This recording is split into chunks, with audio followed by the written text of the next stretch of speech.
So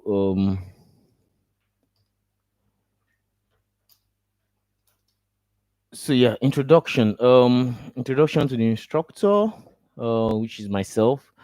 So my name is Bankole Adekola, and I'm a cybersecurity engineer I'm a cybersecurity engineer, and basically what I do as a cybersecurity engineer is to, just as the name implies, is to engineer um, security solutions. Yeah, it's to engineer security solutions across board on in companies.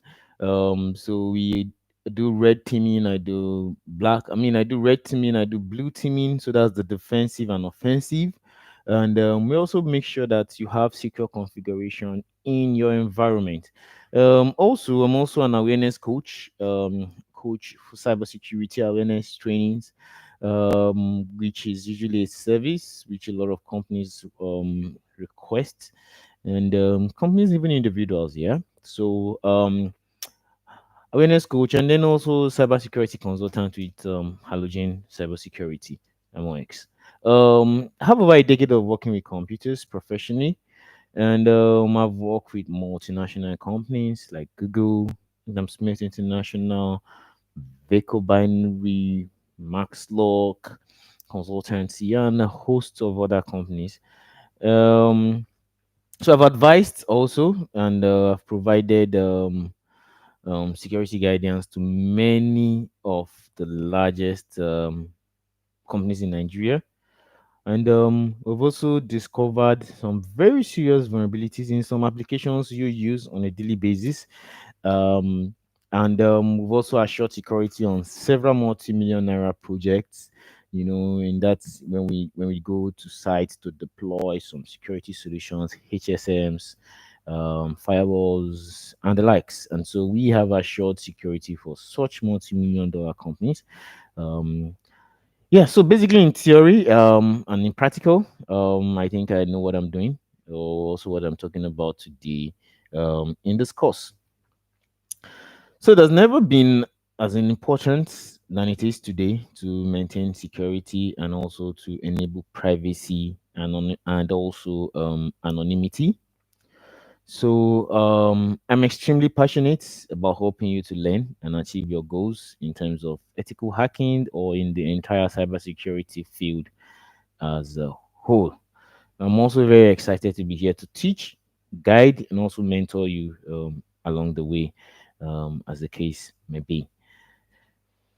So yeah, along with the Halogen team and also with the Cybersecurity Expert Association of Nigeria team, um, we'll be taking you on a ride in the domains of cybersecurity, and then actually in the domains of ethical hacking. So if you have been an adherent member or participant in most of our classes, you'll notice that we've done something similar in the past, and that was more like an introduction to cybersecurity. But in this time, in this case, we're trying to focus more on the ethical hacking part of cybersecurity. Cybersecurity is a very, very broad field.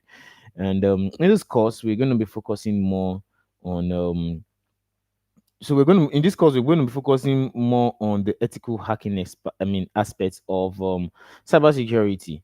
So,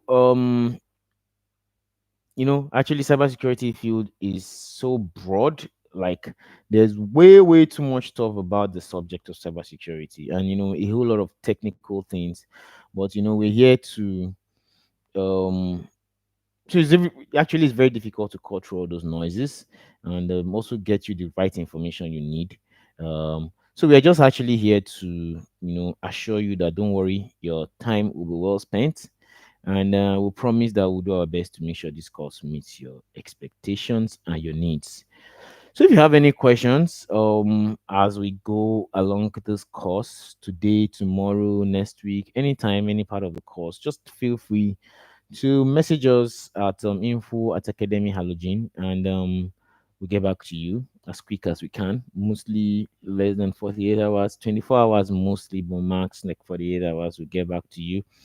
You can also reach out to me personally on my LinkedIn profile, and that's Bankole Adekola. So once you just search on LinkedIn, you'll find myself. You can also shoot me an email there. I mean, you can shoot me an email. I mean, LinkedIn email, and I'll respond. Also, I respond typically in less than 24 hours. Also, so feel free. Anything. Just feel free. Message me on LinkedIn, and I will respond to you ASAP. So now the session overview. I'm gonna do a session overview for today. Today is module one, and for module one, we'll be talking about the history of the internet. What is security? What is cybersecurity? Features of cybersecurity. We'll be talking about the CIA triad. I'm not. That's the confidentiality, integrity, and availability. And then we'll also talk about the need for cybersecurity. And then what is hacking? Which is one of the reasons why we're here. Also, what is hacking? Who is a hacker? And then the types of hackers. We're also going to be touching down on the motives of black hat hacking and then the consequences of also hacking as a black hat hacker. We'll also talk about the importance of ethical hacking in today's world. And we'll also talk about the phases of ethical hacking. We'll be breaking down all the major five phases, which most people know: recognitions, footprinting, and the likes. Going on footprinting, exploitation, and then gaining access, and then maintaining access also, and then also covering your tracks. So these are some of the phases of ethical hacking, which we'll break down for you today. So just hang, stick back, and then also, ethical hacking also comes with some legality, which we'll also be breaking down for you. The legal aspects and ethics of hacking. So, professional hacker ethics and code of conduct will also touch base on that. Typically, this should be the syllabus for today or for module one, but we're going to give you some bonuses depending on time. I don't know if time will be able to permit us, but if it does, then we'll give you the bonus and then break down a few terminologies and then common attacks in cybersecurity. Um, Although, yeah, so depending on the time, will determine how we'll scale through that also. So yes, let's jump into the course. Okay, so module three also we have module two. So I jumped that, but let's go to module two, module three. So why I didn't talk about module two is because we might have some overlapping from today. I mean today and tomorrow. Overlapping within module one and two. So module three, we'll be talking about setting up a testing lab environment, installing Kali Linux. Of course, as an ethical hacker, this should be one of your major tools in your arsenal. We also make you familiar. We also familiarize you with Kali Linux tools, and then also break down career paths for you in cybersecurity. Then we'll give you a final notes before we now go into the assessments, which should be on the fourth session or fourth day. So the goals and objective of this course is to understand the fundamental building blocks of security, privacy, and also ethical hacking. Understand the online threats, vulnerability landscape, determine personal threats, adversaries, knowledge of cybersecurity terminologies, popular operating systems, privacy features also, and then understand how to mitigate, how to identify and mitigate social engineering attacks, manage the middle attacks, password cracking, and then also create a test lab environment, which is very important. So creating this test lab environment is what should jolt you to continue. So one thing about security is that continuous learning is one of the fundamental building blocks of cybersecurity or ethical hacking, because you need to keep up with the trend. And so once you have your lab environment, you don't need to wait for a live environment to be able to test your exploits or to be able to test your ethical hacking skills. Once you have your test lab environment, you're good to go. And we're going to put you through on how to make that on our third class or third module, on how to create a test lab environment so that you can test all your malwares, test whatever you're making, and then see how it flies before you go into a live environment. So yeah, and many, many more to come. Our target audience, really, we have no target audience. Actually, this course is designed for technical and non-technical audience, and also people who want to protect themselves from hackers and cyber criminals. also malware, viruses, and it's also for people who want to share information securely and also protect their information that they're sharing. Sorry.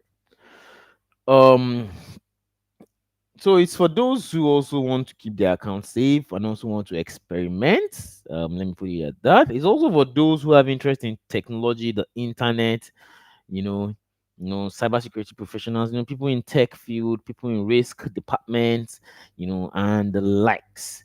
Um, Furthermore, there's no serious prerequisite actually to taking this course, and the reason why we have made it that you don't require any prerequisite is because we'll try as much as possible to break down the basics into nuggets as much as we can.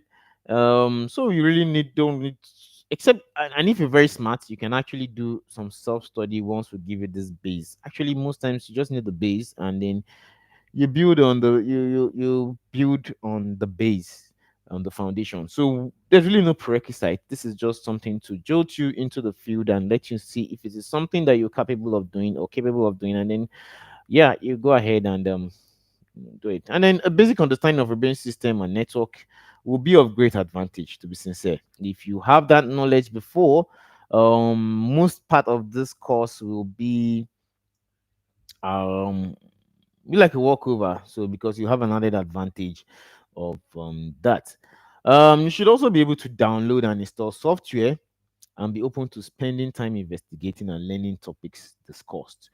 So that's also one very important thing. You should be able to know. So we don't want. So when I even told you to reach out to me on LinkedIn, we don't want to be getting messages like, "Oh, my system I can't click one button," or no. We need you to be specific. We don't want you to bring issues that you can actually just do a Google search. In fact, we even have ChatGPT these days. We have AIs, so we really don't want you to come bringing us some inquiries that you can actually just do your Google search online and get what you need. So please don't bug our LinkedIn with some like I said, what you can get on Google. So that's why we said the basic understanding of a brain system and also the internet will be a very good advantage, and also being able to download and install software, you know, is an added advantage. So we don't want you want to focus on some more advanced inquiries. I'm not saying if your inquiry is not advanced, you shouldn't ask. So don't, but don't bring some um I'm sure you get the point. So that's it. So study tips. Everybody has different ways of studying and different methods of assimilation, but there are some generally acceptable study tips which we'll be breaking down for you. So we recommend you taking notes and read around the topics we cover, and also feel free to ask questions when you have them.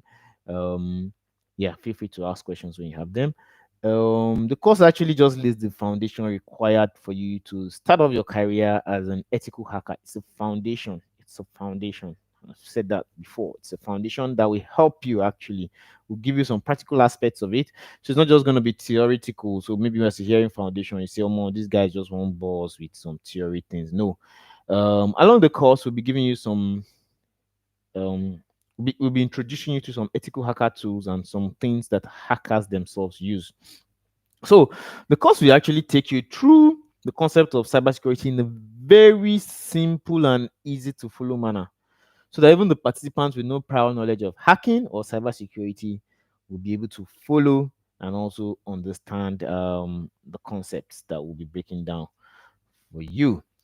So, according to, I also recommend you setting up a test environment in order to practice what you learn, and also which will teach you much later. And one of the best ways to learn is actually to teach someone else. That will help you to really, really, really retain whatever knowledge you get.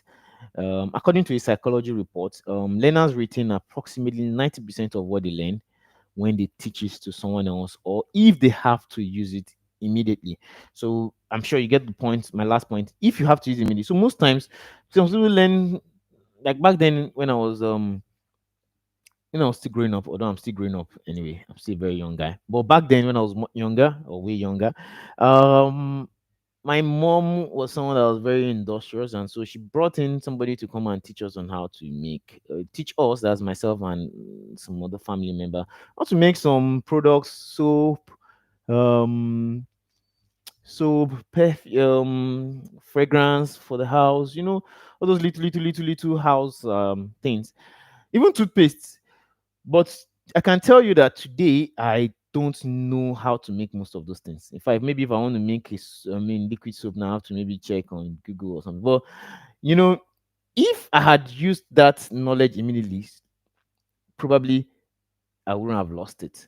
So that is where, and or probably if I taught somebody also, I wouldn't have lost that knowledge. And so that's where having to use. So that's where when you learn this thing, don't just note it down and then leave it. So you have to um practice it, and then if possible teach someone else this knowledge that will help you, which is why I recommend you learn it from the perspective that you're going to teach someone else or use these things immediately. So have that perspective in your mind. Don't just say I want to learn this thing, maybe another, I'll use it when I'm in UK by 2027 or something, I don't know. So learn it, start putting in a little practice from now, and yep, that should help us. So you should easily be able to follow and protect yourself from all those wicked hackers once you are able to go through this course successfully. The truth is that hacking is just a mindset more than it is a skill set. So it's your mindset actually. So you need to adopt the hacker mindset and start thinking and reacting to situations and problems just like a hacker. We'll break that down. We'll break down who a hacker is later. So yeah, that's what this course should also help you to do. Adopt that hacker mindset and also always think in that line. Oh, this person trying to hack me, can I hack this? Is it breakable? Is it not breakable? And stuff like that. So yeah, the history of the internet. So we're gradually getting into some tech now. From here on, I think you can start jotting. So the history of internet is very, very important. um I always don't want to put it in my trainings, but I want it to be like a foundation. You have to know where you're coming from. Um, you have to know where we're coming from so that you know where we're going to. You should know the present, the past, and the future, so that you can prepare for the future. So, well, um, almost everybody should might know this already.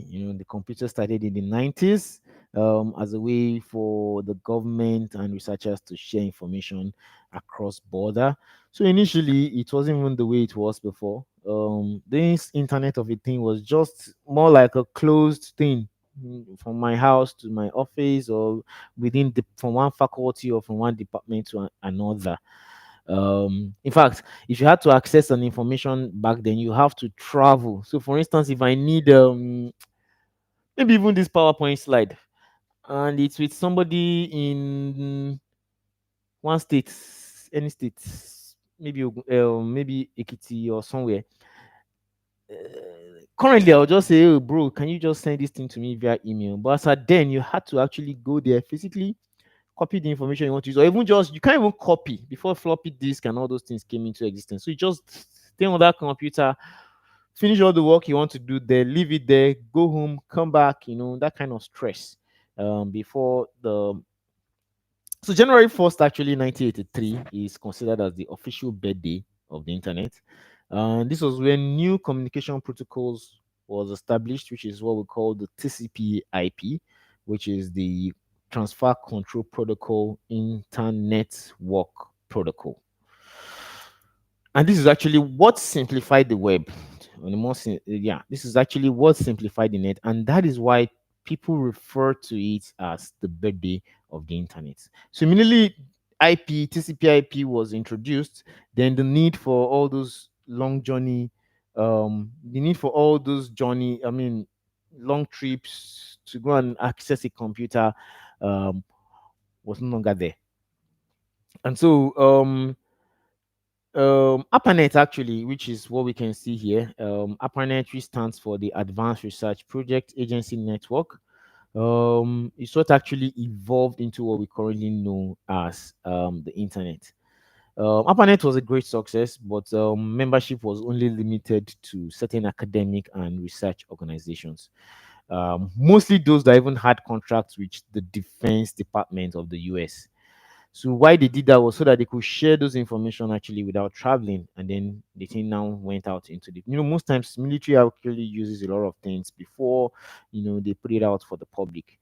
Drones had been in use by the military for several years before it came into I mean use for general public. So same thing for the internet. It had been there for years. The military had been using it, um, but it was just later they decided to allow the general public to be able to use it also. So in the last decade, the internet, that's WW, that's what we know as the World Wide Web, has actually altered the way people communicate, conduct business, and even how to manage our daily lives actually. So it's changing the nature of the way business is done. You can see that business these days is even done online. You can see banks these days don't even require a physical office, and that's all. This is thanks to the digital age or to the internet. We see banks like OPay, Money Points. They don't necessarily need a physical location, and they're actually operating at optimal capacity. And so that's to show you the strength at which the internet has actually evolved into, the level at which the internet has evolved into. You can shop online, people can bring goods to you. In fact, we even now have AI hosted online. You can just go online these days. There's less stress searching on Google back to back, downloading one article or the other. These days, all you need to do is just go to one of your AI applications and just have a chat with it. ChatGPT, Google Bard, which is now Google Gemini, several other AIs like that, Copilots, Microsoft, and then even this Meta, which is now on WhatsApp and even Instagram. So these days, the internet is extremely simplified, which is one of the major purpose. It's to make sure that we manage our daily business in a very very seamless manner. So yeah, that's it for the history of internet. Now into some extra business, which is one of the things we're here for: security and cybersecurity. So actually most of the things are spoken about here: TCP/IP, all those things. We'll still talk about them later in the course. Yeah, we'll break down networks into some little nitty gritties. So now into cybersecurity, security and cybersecurity. What is security?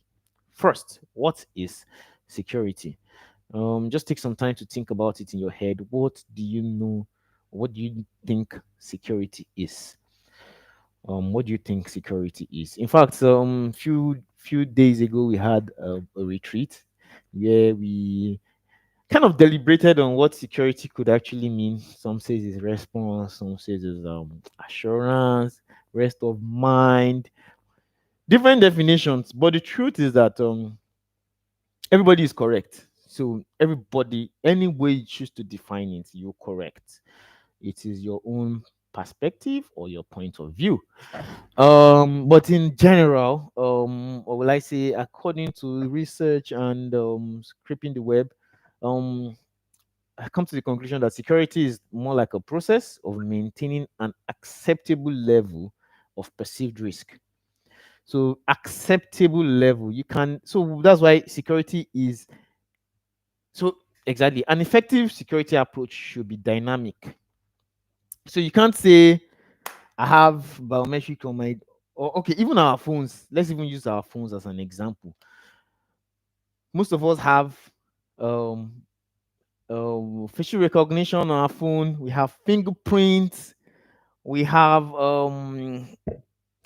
password, we have pin code. So you see several layers of security, which means it's dynamic, and all these things came up, kept evolving. I think we started from password pin codes, evolved into passwords, we evolved into fingerprints, we evolved into iris scanner, that's facial recognition and all that. So it has to be, security has to be dynamic. So initially the perceived level of risk for, let's say, accessing your handset was a pin would be enough. But over time, researchers discovered that breaking of pin was very easy because pin is just 4 digits sometimes, or maybe six, and some in few minutes you'll be able to make the right combination and you'll be able to break. And then it kept evolving. And so, an effective security approach must or should be dynamic. Security and technology is moving at a very fast pace, and we need to move at that same fast pace to maintain our security. So, just like a normal individual, also human, like a regular guy, HNI, um, who maybe initially he just had a normal security guy, he just needed to open his gates and close it. Then over time, the man started to make some good money, started storing gold in his house. Of course, a regular security cannot suffice in that kind of situation. He now requires somebody that is armed, you know, that, and to doors, he will not be using regular keys any longer, he will not be using regular padlocks. Of course, you know the value of what you are protecting, and so that is how security should be effective by being dynamic. So, what is cybersecurity? Um, yeah, cyber attack is an increasingly sophisticated and evolving danger to our sensitive data. As attackers employ new methods powered by social engineering, AI, and the likes to actually circumvent traditional data security controls. Um, it's necessary for cybersecurity to come into play, and so, what is cybersecurity actually? Cybersecurity is the protection of internet connected systems, including hardware, software, and data from cyber attacks or cyber attackers. And the major goal is to limit the risk and to also limiting the risk. So the truth is that even in cybersecurity, whenever they ask that how secure are we, truth is that we can never be secure like 100%. There's never a state where you will say you are 100% secure. Even the largest companies in the world on earth still gets hacked, still gets attacked. Which the kind of revenue they put into security, you would expect that such companies will even defense, even CIA, FBI, they get attacked on a regular base. And so um the goal is actually just to limit the risk, the extent of damage that an attacker might be able to achieve, the level of data and the attacker might be able to exfiltrate from your environment, things like just it might be able to enter. When I say enter, break into a server, but after breaking into the server, is he able to, what kind of information is he able to copy from that server or that machine or that endpoint that he has been able to hack into? So usually, the required protection level must be sufficient to prevent unauthorized access or intervention that could lead to financial, organization, professional, or whatever political harm. Any form of harm. Your job as a cybersecurity professional is to ensure that the protection you have set up is enough. It suffices. Is enough to protect from harm. So the features of cybersecurity. So cybersecurity basically revolves around three major features. That's confidentiality, integrity, and availability. Some people also add another extra A, which is confidentiality, integrity, availability, and I think authorization or something like that. So we're breaking down all these features, so don't worry, don't bother. So anyone working or interested in cybersecurity as a field or ethical hacking must be conversant with these three concepts. Um, and they are very key concepts in cybersecurity. CIA trial, we're not talking about the Central Intelligence Agency, we're talking about confidentiality. So when you hear CIA in cybersecurity, we're actually referring to confidentiality, integrity, and availability.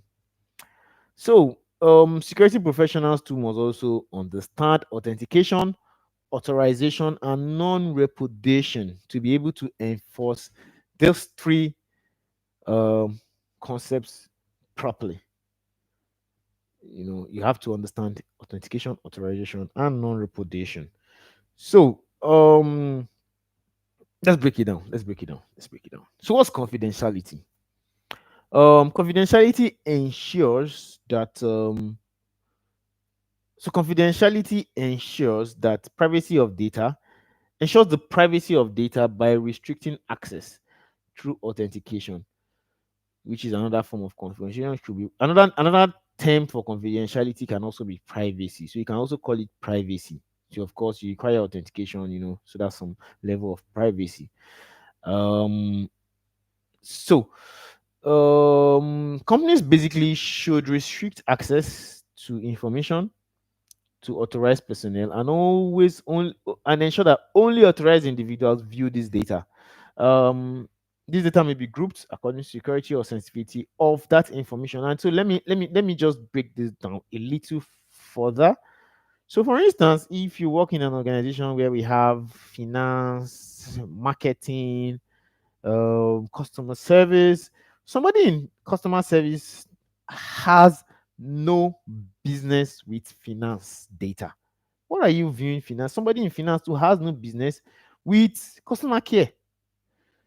So why do you need to give everybody access to all those data when they really don't require that access? And that's where confidentiality comes into play. Finance might want to keep all your payroll confidential, you get, and so cybersecurity comes into play here because we now come in and then restrict access based on the based on your level of maybe hierarchy in the organization or level of access to required level of access to a particular information set of information. So integrity assures that the information is accurate um and trustworthy. And what that means is that data must be unaltered during transit and not changed by unauthorized. So in this case, backup must always be available to restore any corrupted data. And we also need to implement things like checksum hashing to verify the integrity of your data during transfer. So there's also data at rest, data in transit, and data in use.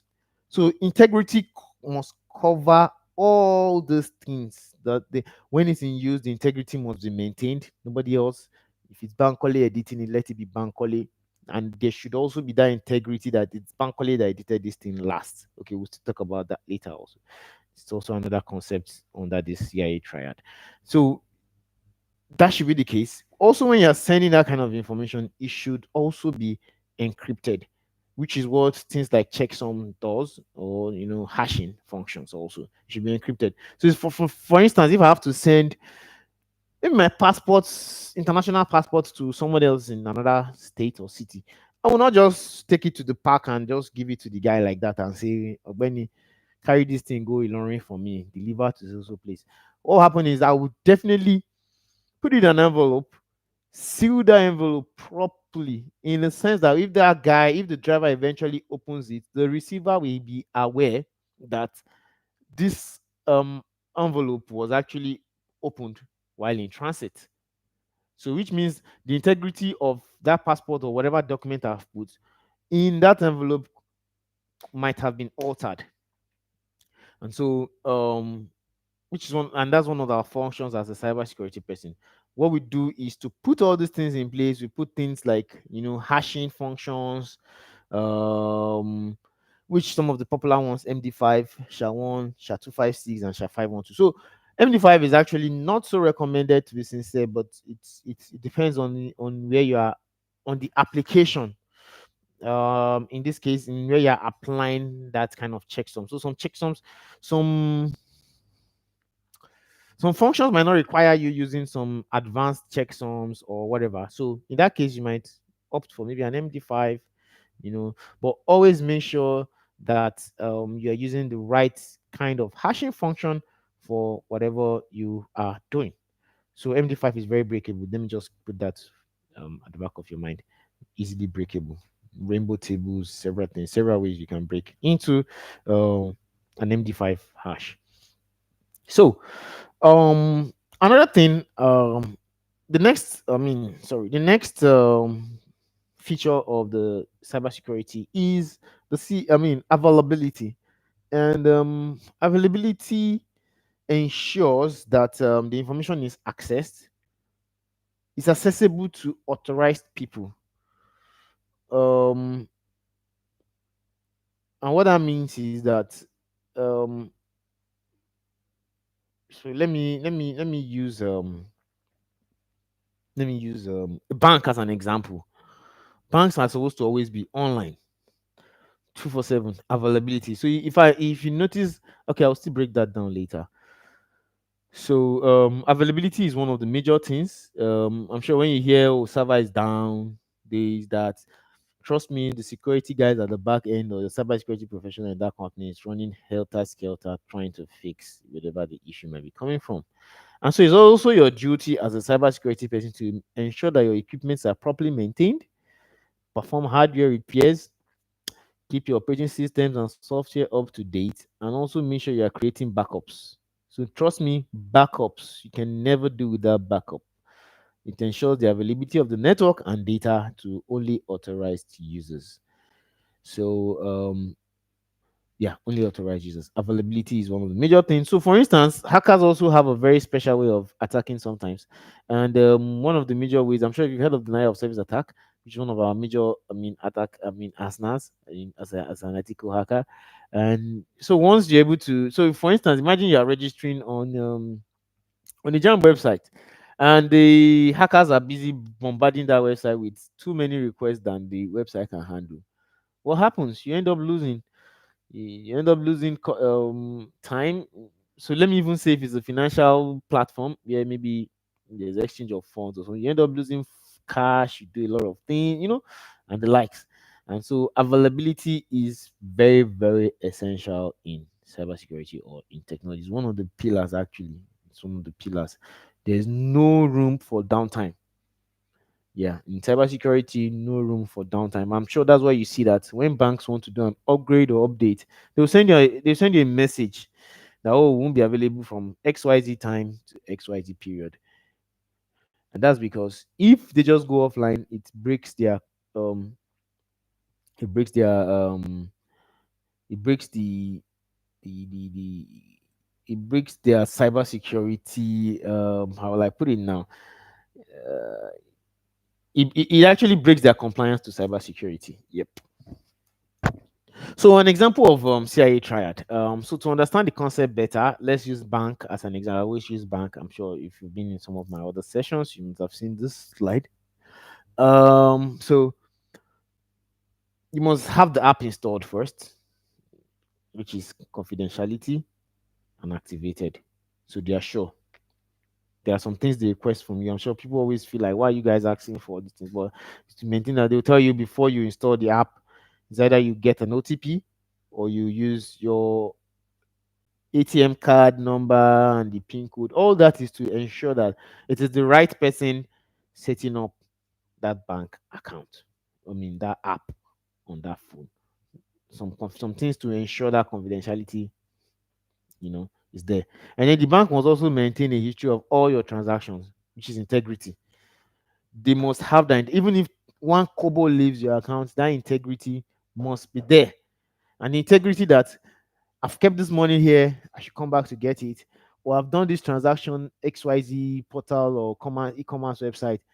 I should get the value for what I've put in, which is integrity. They've promised you we are giving you this, like they should give you that, whatever they've promised you. So the app must always be running. That's another aspect of availability. The app should always run at any point in time. Which is why banks ensure that their apps are in fact not only banks, in fact these days any platform that is online always ensures that their uptime is on point. And that's for compliance to cybersecurity. So the need for cybersecurity um is very important. The need for cybersecurity is very, very important. In those days, it used to be robbers, armed robbers stealing, money heist kind of vibe. Go to a bank, steal money, move around, shooting sporadically in the air. These days, you find less of that, and that's because people have actually moved away from conventional style of stealing to the web, cyber style now. So people steal through computers now. They don't need to be there physically to be able to steal your money. Um, I wanted to give one example, but I'll still give it anyway. We have examples, someone like Hush Puppy. Hush Puppy was in Dubai. And although Oshodi is not really a hacker, he's a scammer, but you can also use that kind of example. Um, So Hushpuppi was in somewhere like Dubai or UAE or so, and he was actually stealing money, billions, in fact millions, from people in the US or in other geographic regions without having to be there physically. So that's where the need for cybersecurity comes in. These days, some people are not even just looking for money. Sometimes all they need is your email correct. They need the right email address, phone number, and all the likes, and then they know what to do with the rest. They know what to do with it. Sometimes just they just need access to a database. Sometimes a competitor. So for instance, if I'm a co- if I'm a, if I'm running one maybe a cup producing company, let me say a phone producing company, and I'm about to launch into the market. One of the easiest things for me to do is to get the data of my competitor and probably send them a message that, oh, this is a new phone, or this is a new this is in town, does this, it does that. How will they get that database? Sometimes it's from hacking into their competitor and able to exfiltrate that database of the users on that platform or from that competitor, and then you probably send some marketing emails across to them. So on a personal level, you need to safeguard your identity, your data, and your computing device. And at a corporate level, it's everyone's responsibility to to protect your organization's reputation, data, and the customers.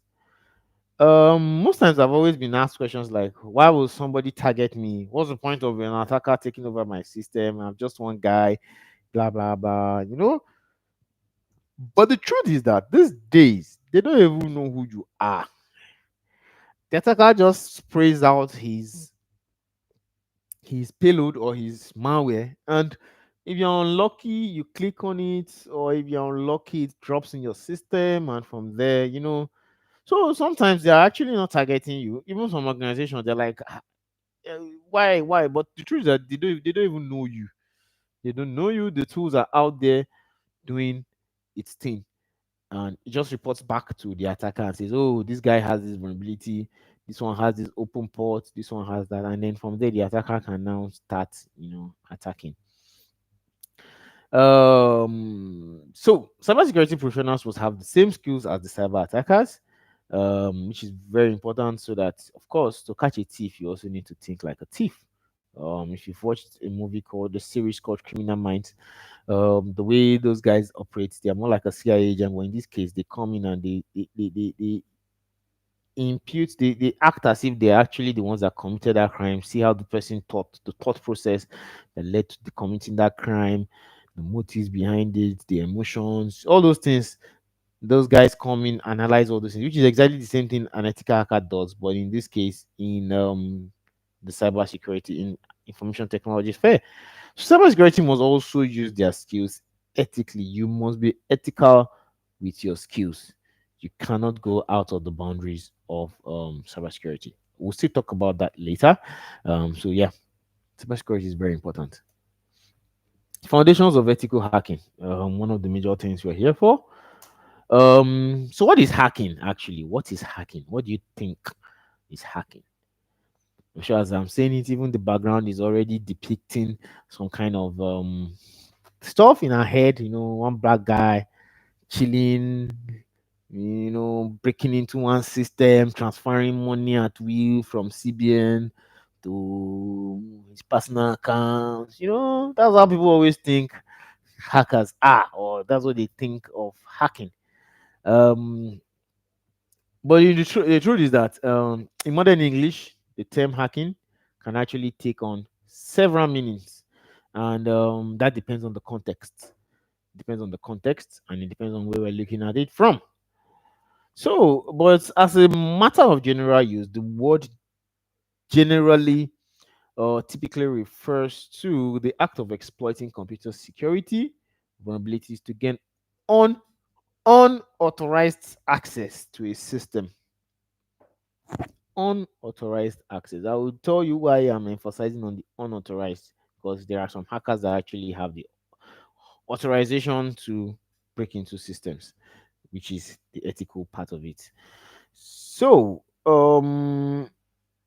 the truth is that the most important weapon in any hacker's arsenal is his knowledge. His knowledge. It's not only important for hackers to learn as much as possible. about computer network, but it's also very important for them to stay competitive. Um,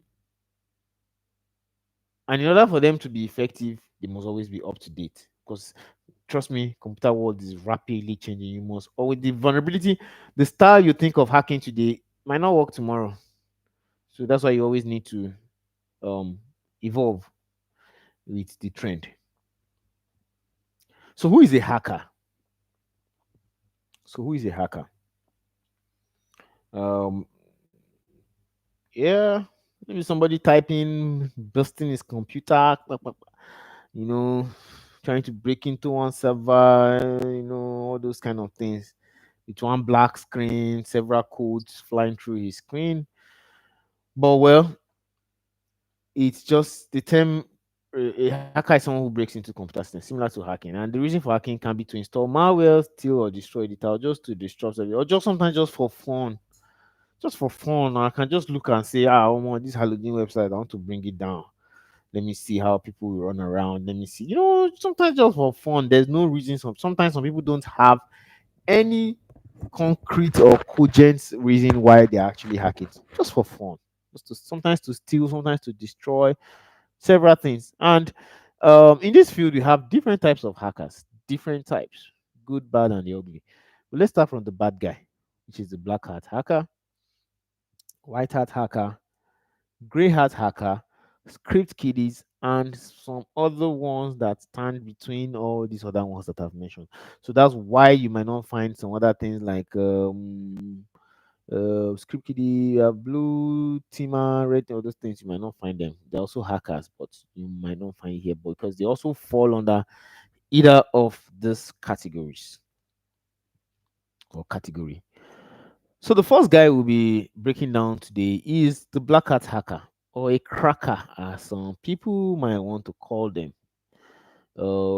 And this is somebody who just attempts to undermine the security of a computer against the will of its owner. Um, Against the will of its owner. So most times it could be for anything. So you see that point again, the owner doesn't want you to break it. So it's against his will. So the goal of the black hat hacker is just to gain unauthorized access to some systems, obtain or destroy the information they can get. Also, like there's a case of one attacker that actually hacked into one environment that got invited into, and all the guy did was corrupted most of their folders. He didn't even move any file, he didn't do anything. The hacker just got into the environment. Maybe when he saw that he couldn't orchestrate data, to move data out, he just chose to he now chose to corrupt all the other things there, corrupted them. You click on it, the files will not open. And so sometimes that could just be the case. It might not be to steal, might not be to make money, it might just be to cause havoc. Sometimes it could be countries hacking countries, Russia hacking US hacking Russia, Iran hacking into Israel, like that. So sometimes even nations also do that. Um, but they are still considered black hats because they're not doing it for legitimate purpose. So now over to the white hat hacking. I'm sure we've all heard of ethical hacking, and it's like a it's like a good twin of the guy I just mentioned now, which is the black guy, black hat hacker. So this guy is like the good guy, good twin among them. Um, and in white hat hacking, we have pros like people that have certified ethical hackers or offensive security certified professional, which is the OSCP. You have JTP, junior pen testing, something like that, ISC2 square, several organizations like that that certify you to be an ethical hacker. And what all these people do is that they try to break into systems, but in this case, for very legit reasons. And they actually, white hat hackers actually operate very similar to an inspector examining a building for maybe structural weakness, or maybe someone conducting some safety drills for some computer systems. Actually, something like that. It's like you're doing some safety drills. You're trying to see if they can actually withstand some kind of storms, withstand some kind of attacks and all that. But in this case, for computer systems, a white hat attacker is usually hired to just find all the weak spots before the bad guy actually does, which is super important for keeping your data safe in um, this current landscape, threat landscape that we're in right now. So, why white attacker has sorry, so a white attacker actually has been authorized by the owner or the custodian to test the system and to discover vulnerabilities. And most time, this task is usually accomplished through something that accomplished through what we call penetration testing, vulnerability assessment, and penetration testing. If you have conversant with the IT field, you must have heard of VAPT before. So this is what VAPT actually does. White hat attacker use the same tool which the wicked guys would have used or the bad guys would have used. And so most times we try to make sure we have the same knowledge. So even myself, I'm on dark web, I'm on some platforms, just so that you can keep yourself up to date with the trends. Also as the bad guys are doing. Bad guys don't sleep, so you should also not sleep. So as the name implies, the term gray often refers to, gray maybe sometimes spelled as GRE, so sometimes refers to is in between actually. It's between the white guy and the black guy. Um so a gray hacker does not necessarily have the permission of the owner of that machine, or you know, and therefore he could be considered to be acting unethically, especially when he's attempting to detect security vulnerabilities. So sometimes bug bounty hunters fall under this category as they are hunting for the bugs. They end up finding something that sounds interesting to them personally, and then they may report some part of the bug and then keep some of that information to themselves later so that they can use it later. So that's you standing in between. You don't know whether to divulge the full knowledge, full vulnerability disclosure. You're not doing full vulnerability disclosure. You're just giving part information so that you can still have access. So that puts you in between good and bad. Um, we have script kiddies. It is possible and increasingly common for a layperson with little hacking knowledge and only slight intermediate knowledge about programming to conduct an attack on a system. Of course, if one of us from this class ends up testing some things today on some funny websites, you're going to be categorized as a script kiddie because you're just trying, following someone else's script that has been written by someone else, copying codes from, copying lines of code from one website that you use to exploit, stuff like that.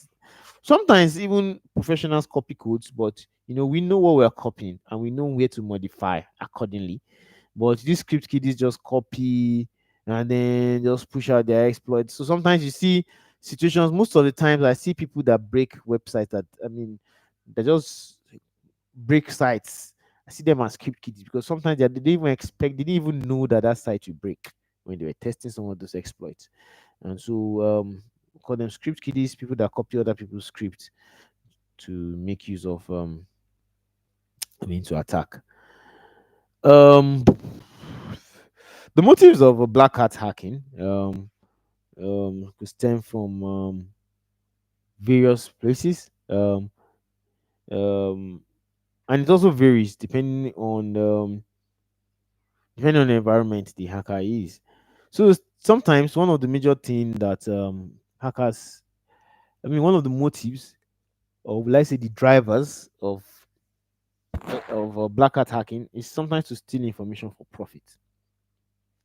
And this is particularly like this is perhaps the most well-known motive for almost any hacker. So once data has been stolen, a hacker can leverage it for profit.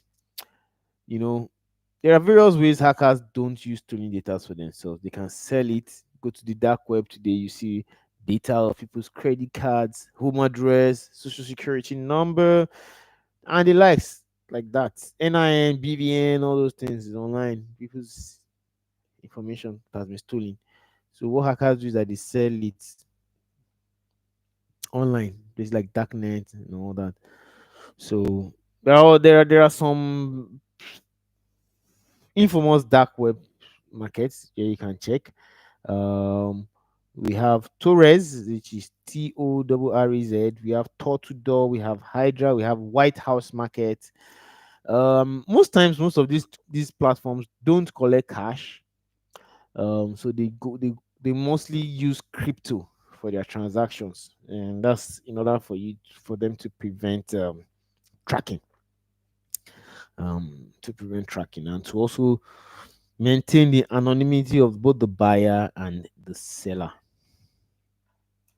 Another reason why someone might want to hack into your system is also to make a statement. So most hackers just want to make a statement. Um, some hackers just see their skills as a form of, like say, expression, usually to express themselves. Just want to make it like, you know, just to make themselves famous. So there's always this story of, in fact, let me know, man. There's a government agency that got hacked, and the hackers just uploaded. They just redirected. Once you go into that website, it's actually a security agency, one of our government security agency in Nigeria. One of their websites got hacked, and the hackers just put a link to their YouTube video or something like that. Once you try to access that website, it automatically directs you to somewhere else with one funny song singing. And so in that case, the hacker doesn't want to steal any information. He just wants to make a statement and tell you that, oh, you as a whole government security agency, your website is not even secure enough. So sometimes it's not really to just to make a statement, just to make a statement. And sometimes hackers too are so-called hacktivists, which is also some type of hackers, but I didn't put it because most time hacktivists always come under the black hat or maybe gray hat hackers. And so hacktivists sometimes are not politically motivated. Um, so they hack, just like the name, they hack for maybe for some activists. So probably if there's someone that doesn't like people driving electric cars, you can just go hack into electric cars websites and then just disrupt the service just to show he's an activist for non-electric cars or something. I don't know, something in that line. Another reason why hackers break in is just to disrupt the website. So if a hacker who's an issue, just something like I said. So probably I went to somewhere to buy stuff, and maybe I went online to buy something from one of our shopping platforms, and I wasn't impressed. One thing one thing I can do is to if I wasn't impressed with their service, I can just go back door and then disrupt their service.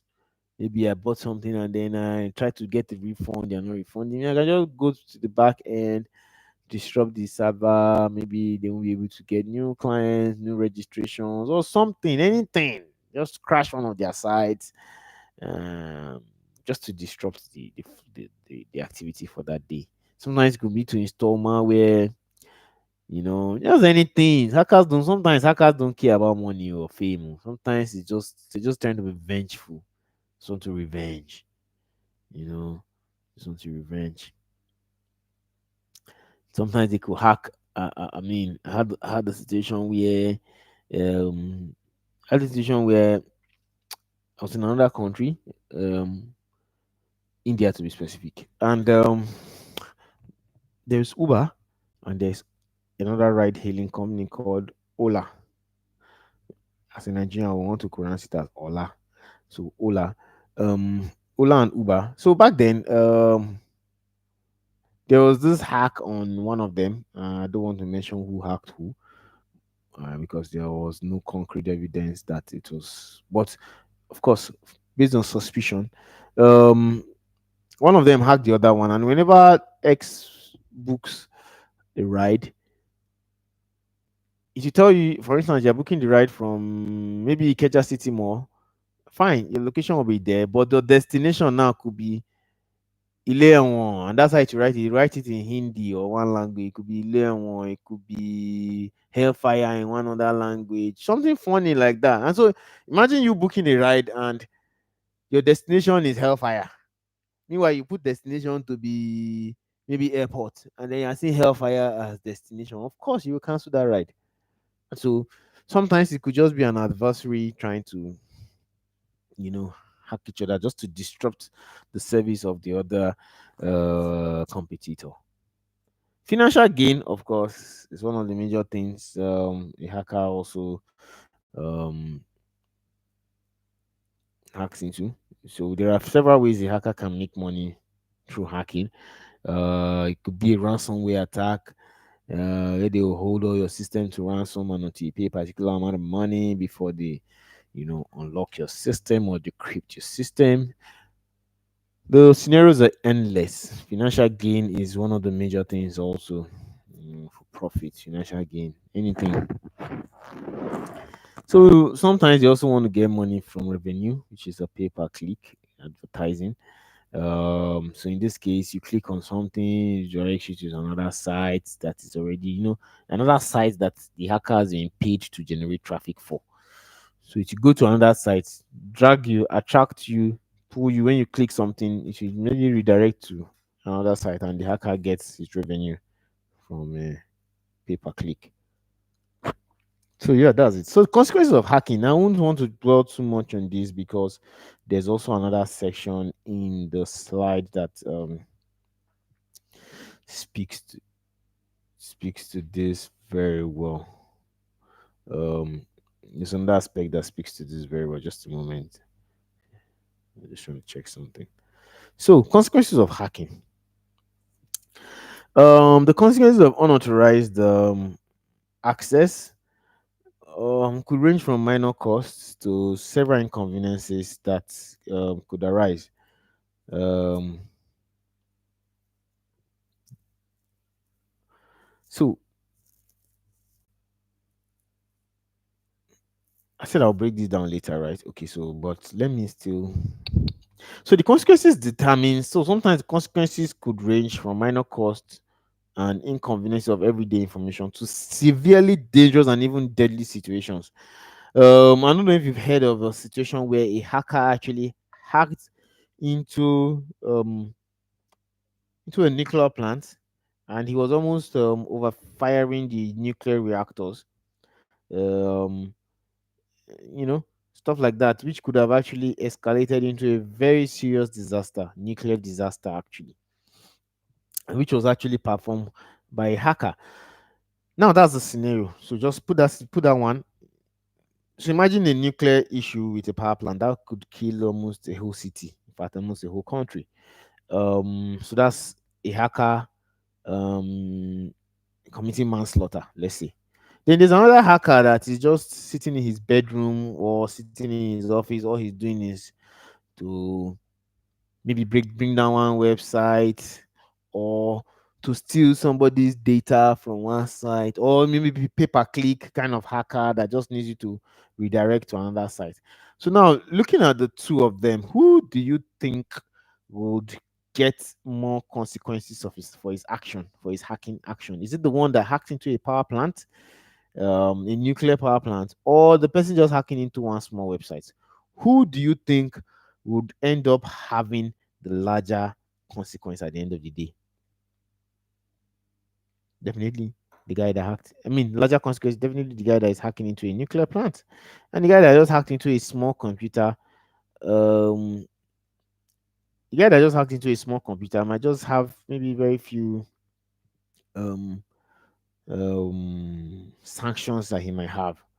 So, of course, there are legal consequences if a hacker gets caught intruding into a system or network. So, there are specific laws and penalties, and it varies among nations as well as also individuals and maybe the area. So, for instance, in Nigeria, our kind of punishment will definitely be different from the kind of punishment someone that commits the same crime in maybe the US or Cameroon would have.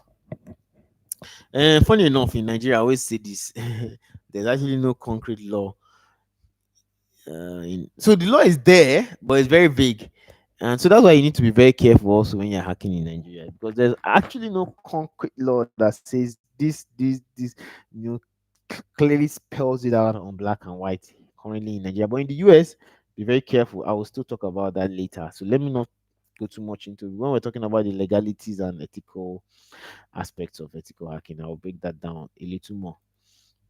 So, of course, because of the interconnected nature of the modern world, a very clever individual just sitting somewhere in one cafe can cause very, very enormous damage to both life and property.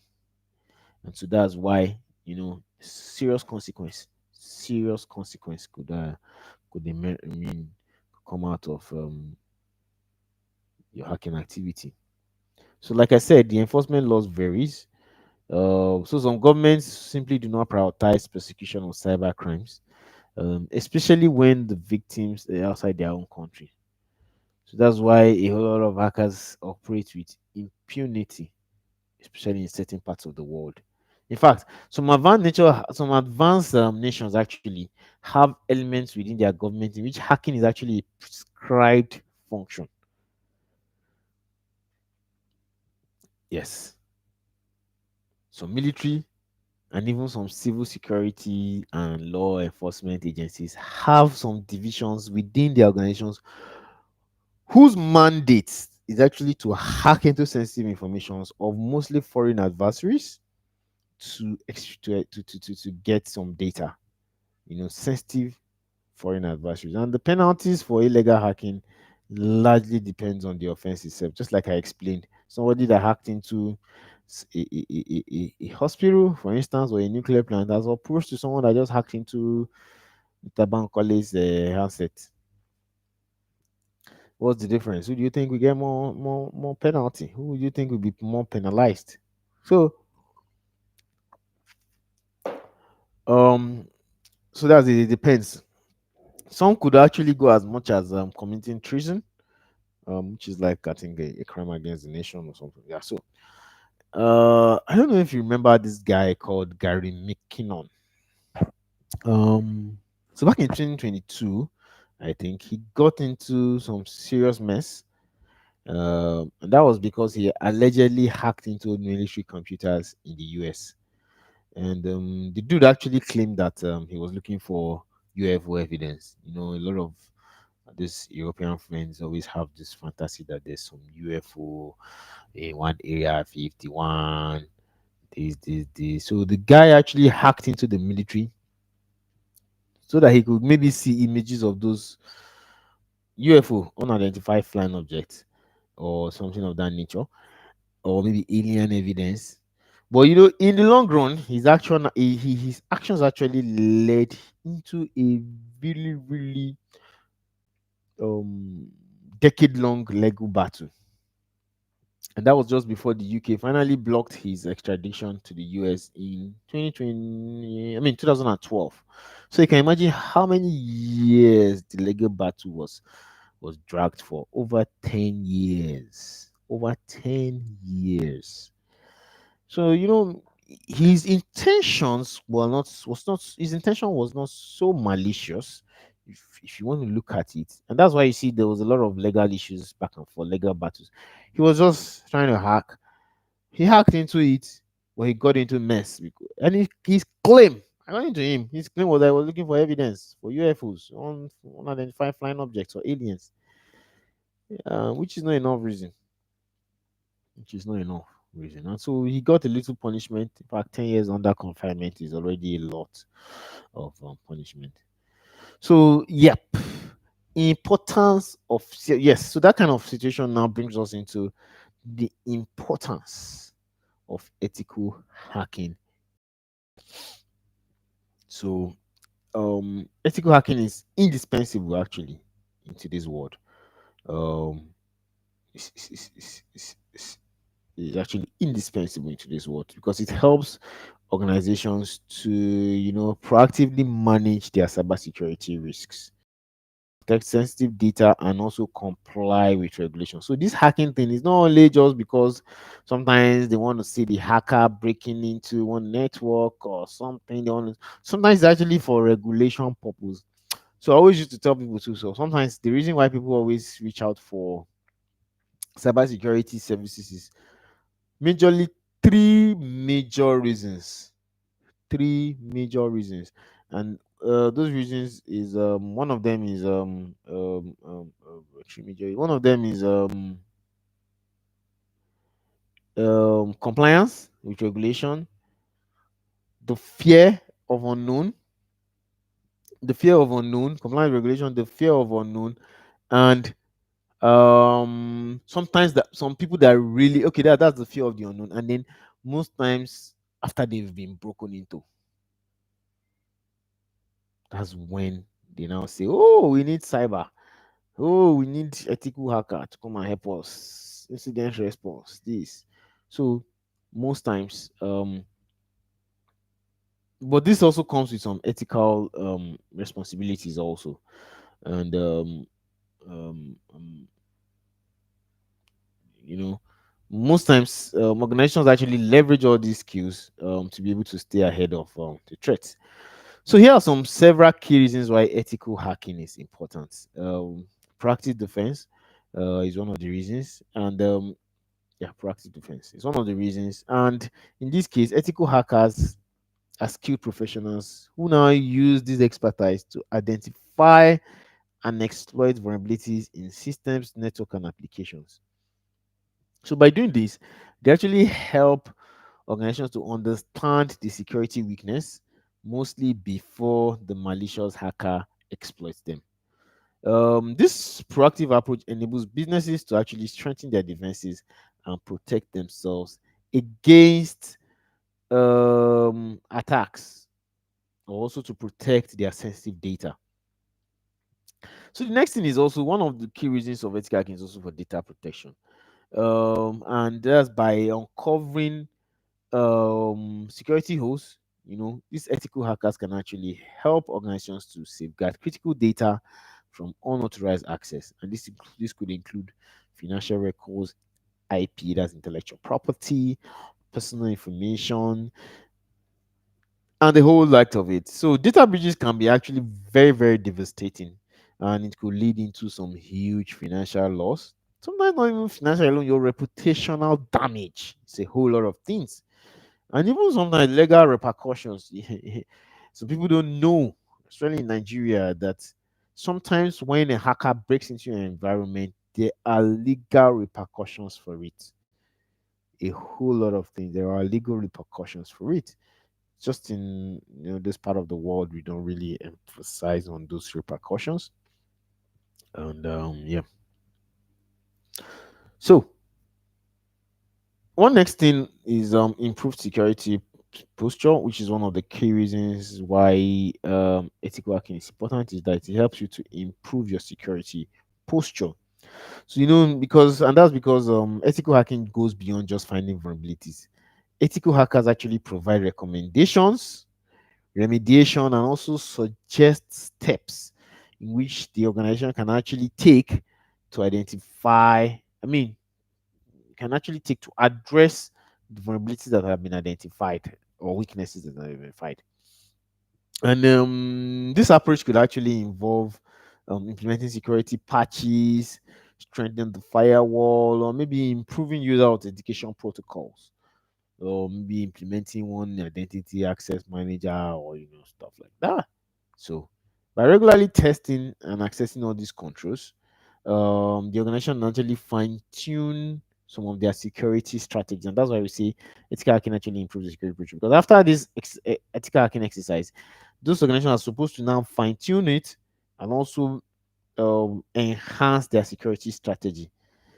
Also, maybe their incident response capabilities must also need to be expanded. You know, that's to protect and all that to protect their assets against the ever evolving trade. So one of the another key reason for ethical hacking is also compliance and risk management. Many industries are actually subject to regulatory requirements, which regarding data protection and cybersecurity. So, for instance, testing a financial institution system to ensure they meet. So, for instance, you have to when you're testing a financial institution, you're not just the approach is different.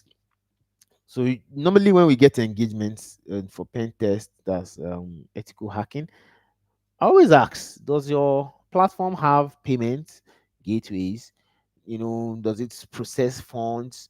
Because, and those questions are very vital because the approach in which you will conduct your tests now will be different. The environment determines the approach. So, for instance, in a financial environment, we have to ensure that our testing meets up with standards like the PCI DSS standard, that's the payment card industry standard.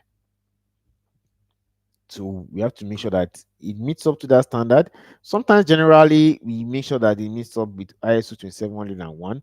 But or sometimes, if it's a health environment, we make sure it meets up with HIPAA, you know, and like that, the environment or the kind of um, organization determines the kind of compliance or regulation that the ethical hacking activity has to meet up with.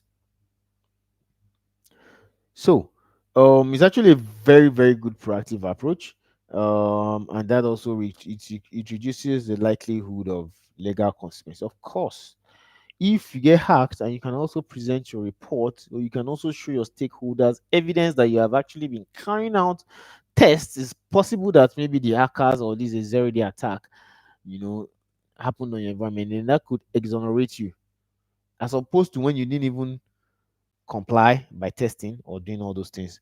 And so, um, um, yeah, so compliance and risk management is one of the major reasons why, in fact, I think maybe, okay, no, I want to maybe it should have come first, but maybe it should have come second after proactive defense, compliance and risk management. Because most, in fact, to be sincere, one of the reasons why people call us for tests is because of compliance. I can categorically tell you that over 90 to 80% of clients that reach out for pen tests is mostly because of compliance reasons. Maybe the bank, Pencom, CBN, or NGX, that's in Nigeria. All those people, maybe they have regulation. They are the regulators, and so sometimes they mandate their stakeholders to conduct these tests periodically. If not, I can assure you that a whole lot of companies will not do this, which is very, very, very bad. Proactive defense is very, very important to protect our sensitive data. So don't wait for regulations or compliance before you conduct your pen test vulnerability assessment, just because you are scared your regulators might stamp you with a non-compliance fine or something. But when you do it, you show regulate. When you do this test, you can actually show the regulator they are taking good steps, taking proactive steps. One other thing why ethical hacking is important is that it builds trust and reputation.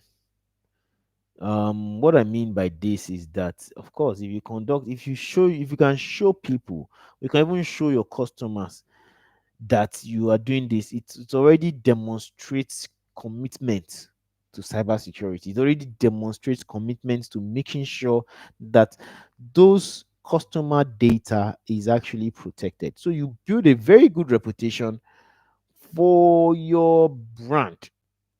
You build trust with your customers, you build trust with your partners, you build trust with your stakeholders, you build trust with your investors also. Knowing that security is a priority will instill a whole lot of confidence in your organization ability to protect your customer or any form of sensitive data or information in your environment. Educational value, I almost didn't want to add this, but I'll still break it down for you. What I mean by educational value as being one of the importance of cybersecurity, of ethical hacking, is that ethical hackers actually promote continuous learning and skill development within the cybersecurity um, ecosystem or community. Ethical hackers often share insights and best practices, um, which helps other security professionals to be knowledgeable and also proactively defend their systems. So there was a time there was this log4j vulnerability that was raining around. You know, um myself, I didn't discover it, somebody else did. And but because of the community or the ecosystem that I belong to, I was able to get that info almost ASAP as it was discovered. And all my clients that had similar, um I mean that I felt or feel was susceptible to that vulnerability, Log4j, I immediately had to share them a short recommendation on how to remediate the Log4j vulnerability. And so you see, in that sense, that is one of the values where ethical hacking is important. So if I wasn't called into the environment, if I wouldn't even know that you have an infrastructure or you have a system that could be vulnerable to Log4j. So I only shared that insight to people that have called us before for ethical hacking, and they're like, "Oh, we did this then, but when we did this, this was not an issue. But now it's publicly known that this kind of infrastructure you have could be attacked by XYZ. This. And so that is why you should always make sure educational value of it is also important. So, for instance, if I discover a new 0 day, I will spread it across the community too. And other ethical hackers can also gain from that knowledge. Sometimes, too, even on my LinkedIn, I do that. Sometimes I share. Most times, although what I share most times is maybe ways to hack or something like that. But educational value is also one of the things, one of the values of ethical hacking. So, like every other thing, let's say thing or something, like every other thing or every other activity. Yeah, I think that's the word. So, like every other activity, there are phases to it. There are phases, there are steps. And also, hackers typically follow a well defined set of stages when attacking a system or network. So we don't just go into an environment and we are in. Oh, all those things you are seeing on movie stories. They just type and they tell you 30 seconds, we are in. Let's get no, no, no, no. So there's a process actually. Although, let me not go there. Let me not digress. So there are processes actually which the hackers follow. Typically follow set of stages when attacking a computer. And this phases, also known as hacking process, can be summarized into 5 main steps. So these phases actually provide us with a structured framework for conducting our ethical activities. These phases include reconnaissance, scanning, gaining access, maintaining access, covering our tracks, and analysis and report. So I'm not going to break it down now because I've broken down each one of them accordingly. So let's go in. So for reconnaissance, which is like the first phase in hacking, reconnaissance, as the name implies, it is the initial phase, and this involves gathering information about our target or network. Hackers generally use various techniques: social engineering, research public information, scanning for vulnerabilities, identifying weaknesses. Um, you know, the major goal of this particular phase is to collect as much data as possible to understand the network architecture, system configurations, and then potential entry points you get of whatever you're conducting. So that's the first step. The goal is to collect as much. So in fact, I can tell you that this is the most, in fact, it's as important, it's more important than even hacking into the system. If you don't have if you don't have information about something, how are you going to be able to break into it? That's why most times people always say robbers don't just rob. Somebody must have fed them some intel or intelligence or some info that has helped them. They know when you're not at home. They know when it's only one small house help at home, or they know when it's only your dog. Information. Is it they will before they attack you, they will gather. Oh, this person travels on weekend. Oh, this person is always at the office from 8 a.m. to 7 p.m. every day. Before they will now finally eventually attack. Same thing, even the robbers that stand on the road, they won't just they're not just driving and they're like, oh yeah, let's park and let's start robbing. Before they start that, they would have driven past that part. They've seen that, oh, this is a corner, nobody will see us from far. There's spot over here. When people drive in, they must slow down, before they now set up their robbery, if I call it, they set up their robbery edifice. So in everything, um information gathering is very, very important. You need to get information before you jump into action. You need to get information before you jump into action. So there are several ways we can gather this information or the techniques that we use. One of the very popular technique is the open source intelligence, and that's gathering publicly available information from sources like websites, social media, public records, and the likes. Open source, as the name implies, anything open. So I wanted to mention something. So there are two major ways in recognition. We have passive and we have active. Passive is when we are not directly engaging with the hosts. When I say host here, I'm talking about system, network, whatever host.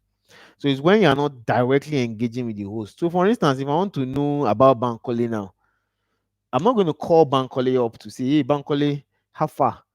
Are you black? Are you tall? Where do you stay? Where did you study? What's your age? No, I might not need to do that. All I need to do is go on Bankole's social platforms, check his LinkedIn. From there, I'll be able to gather. In fact, Bankole now doesn't even know I'm doing all this because it's open source. He has uploaded it, he has put it on the website, he has put all these things there. It's open source. So he doesn't even know that he's actually almost being attacked or somebody is gathering some information about him because it is passive. So I was trying to break down passive and active. Sorry, it's not part of our slide. Um, so I was trying to break down passive and active. So that's passive because I don't even know. You're just using information that I have put around publicly, openly. Now, when we talk about active, is when somebody now calls me up and he's like, hey, bro, what's up? What's your name? I tell him, how old are you? I'll tell him, where did you do? Where school did you go to? Read this, what that? That is when that's an active reconnaissance. It's active because you have engaged me active. Exactly. Let me use that word. You have engaged me actively. You have engaged me. So um that's the difference between active and passive. And I'm sure you already have an idea of where both of them stand. So, for instance, imagine the person that was doing his reconnaissance on me passively. I don't know. So, when he strikes, I don't even have an idea. But someone that has called me up, has asked me all these questions, if tomorrow I see some unusual activity somewhere around anything that belongs to me, my mind will first of all go to that guy that called me that day. Maybe this is what he was driving at. The same thing applies to us on technology also. When you're doing, all of us have an IP address. So when you're doing all these things, like for instance, now I want to hack Halogen now, halogen.com. I'm searching, I'm sending my pings. Halogen.com website is recording my IP address. They're already aware that, oh, somebody is this particular IP has been reaching out to us with pings. If you are conversant with IT or technology, you know what I mean by pings. Someone has been sending us some requests and pings. Has been accessing these websites frequently. Has been it will now raise suspicion, and then you may now want to go and investigate that IP address that is performing all these activities. So that already jeopardizes the stealthy nature of your operation. Because if For instance, now Halogen has that capacity of live real-time monitoring. They will already see, or they have logs record keeping that they now go back and check. Ah, this guy every day they send us ping. Every day they do this. You're already giving them a hint, and so what will they do? They will cover up their defenses. So sometimes it's a balance. It's a balance. There's some information you need to gather. There's some information you need to gather.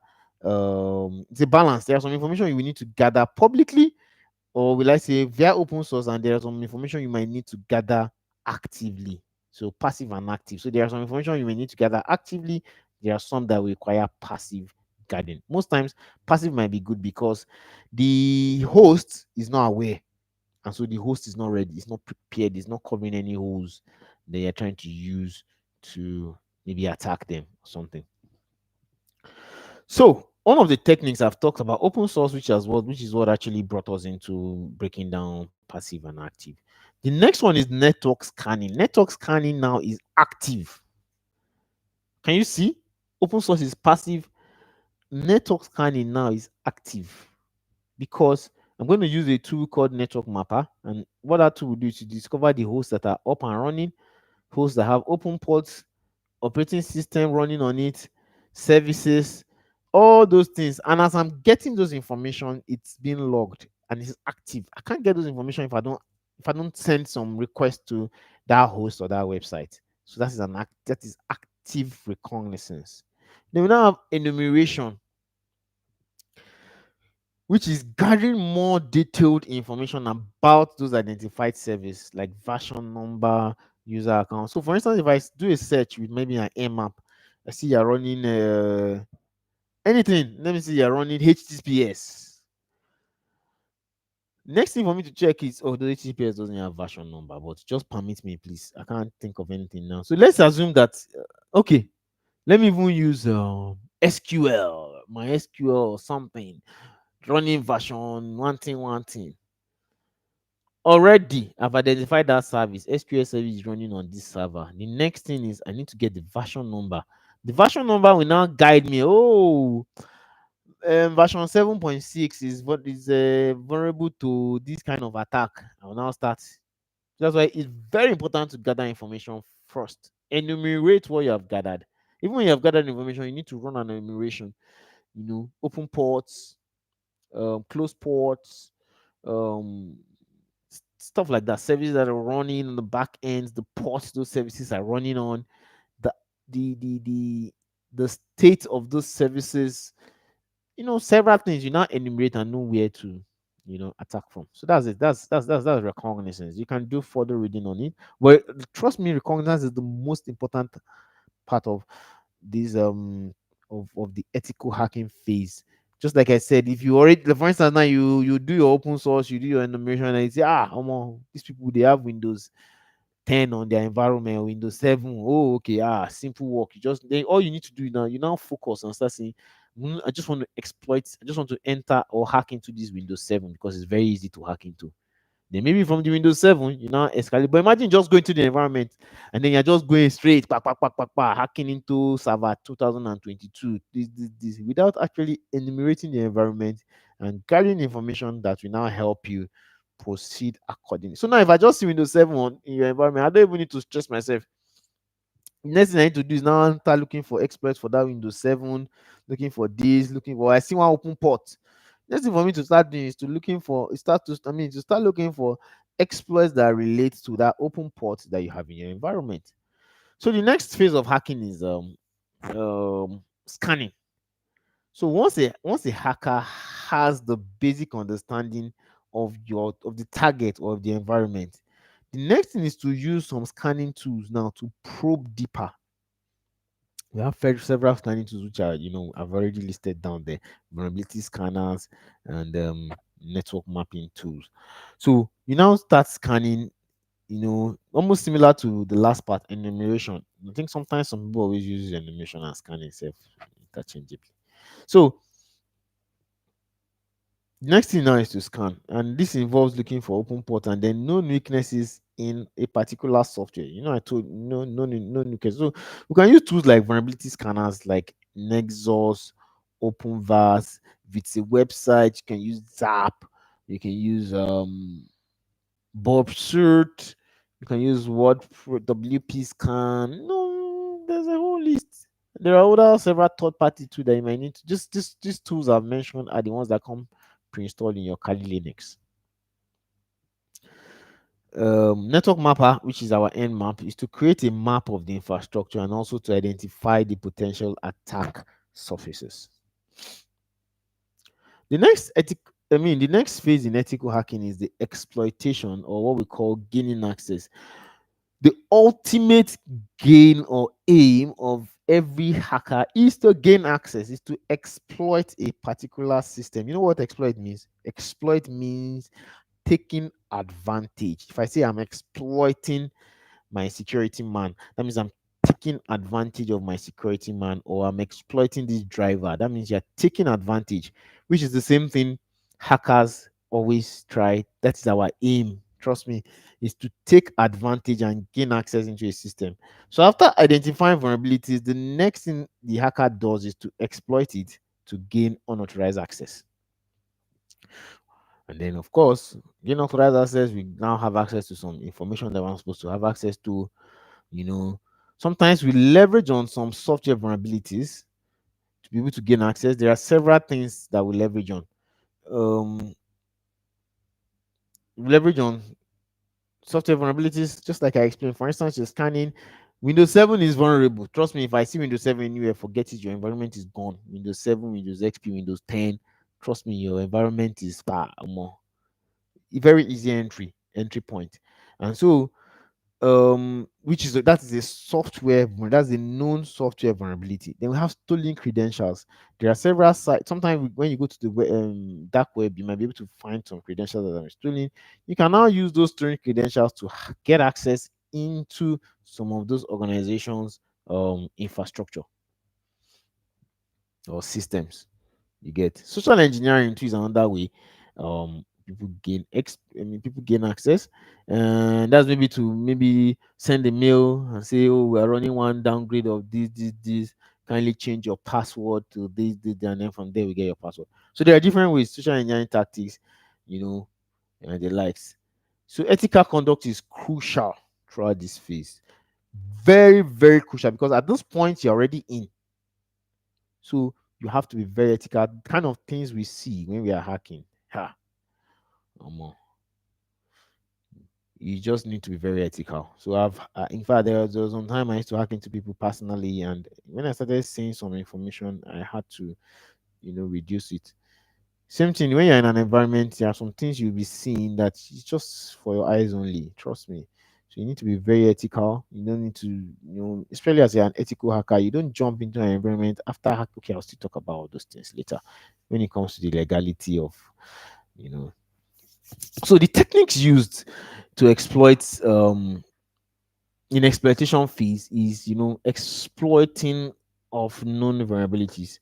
So we've run our vulnerability scan, maybe using Nexus, OpenVAS, Bob Suite, or Z attack proxy, and we've identified some vulnerabilities. Next thing is to now, so for instance, I've run a vulnerability assessment on the website, and I'm seeing vulnerable to CSRF, that's cross-site request forgery, which is one vulnerability that is on almost every website in Nigeria. I can tell you that for free. Almost every website that we have um, conducted an assessment on there are some vulnerabilities that almost every website has in Nigeria. Trust me. CSRF is one of it. Um, so for instance, I'm scanning through your website and I see CFRF. The next thing for me to do is to exploit that CSRF. Cross-site request forgery, or maybe sometimes it might be XSS. That's cross-site scripting. You know, cross-site scripting attack. So I'm attacking you. Those are these days. I'm not sure XSS. Okay, XSS still works, but it's not as sweet as it used to be in those days. People are now fixing a lot of patches for it. So we now use that. Sometimes it could be SQL injection. So once you identify that, oh, this site is vulnerable to SQL injection, next thing is to start testing all your SQL injection commands and see which one you can use to now break in.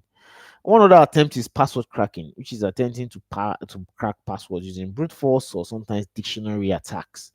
Um, so that's why we always try to tell you, always make sure your password is very strong. Make sure you have OTP on your site. Make sure, just to make sure that even if somebody is able to break your password using brute force or dictionary, you're still under layer, which is the OTP or we call it multi-factor, because sometimes it might not be OTP, it might be another thing. So just ensure you have an MFA, which is multi-factor authentication. Activated, sometimes some people call it two-factor. Some people call it multi-factor. Just make sure you have one of those things activated on your system, so that even when your password is cracked, there's still another level of authentication to pass through. So in fact, recently I was going through my I woke up one midnight. Like I think this happened to me twice last week. I woke up early hours of the night, maybe like 4 a.m., 5 a.m. ish. And I checked my phone and um I saw a notification that somebody tried to access my account. I think it was my Twitter account. That's X, current X, Twitter currently known as X account. And I saw that XYZ was trying to access your account from so region. Ah, if it was not you. So quickly I checked, I saw that thank God the person wasn't successful. And I realized I'm not such an advanced user of Twitter. So I've not even really gone through all those security and privacy there. So immediately I got that thing, the next thing I went to do was to activate my MFA, two-factor authentication. So, and that's because the person didn't succeed the first time. He might try again, and he might succeed. But if he does, I still have the final say because I need to give him the OTP. So very important. Always make sure there is another. In fact, these days, people that hack into people who are here, people who hack into WhatsApp, all those things is lack of multi-factor authentication. Lack of multi-factor authentication. If you have another authentication mechanism other than your password or your PIN code, it will be difficult for those guys to break through those multi. Sometimes, let me tell you the truth. Sometimes in defense or in security, when I was defining cybersecurity or security, is the level of what acceptable risk, maintaining a level of acceptable risk. People they break OTP, people they break multi-factor. But the truth is that in an attempt to do that, you're even stressing the attacker. They are not making the job easy for the person. You get, which should be the point, which should be your main point. You're not making the job easy for the person. Let's assume the person is sharp, is able to break your password, is able to break your OTP. Fine, at least you tried your best. You did your own part. You get, and so you know you did your own part. So don't just leave it like that, password, and then think you're safe. You are if you're even you think your password is long to maybe 2,000 characters. One simple social engineering attack would render all that long password useless. I always also tell people too, when you're setting up passwords, always don't use word because they say it's password. Maybe we should change it into pass sentence or something, because I think a word is always very easy to break. Even if you put all those extra things they say we should be putting at the end, numbers and special characters, sometimes it's still breakable. If you're able to capture your hash and then put your hash through a hash cracker, you know, you might be able to break your hash and get your password. Another thing I always advise people to when they are setting up password is to always use your local name or use something not English. I hope I can. Maybe if you're a Yoruba person, you can use olúwa ló ṣèyí or one thing. You can use one sentence or mi ò tí jẹun or mo fẹ́ jẹun as your password. Mo fẹ́ jẹun 771, mo fẹ́ jẹun 227, mo fẹ́ jẹun this.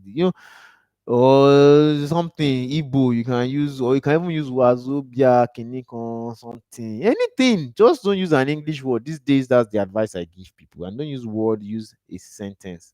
It could be a very short sentence, you know, maybe any short sentence.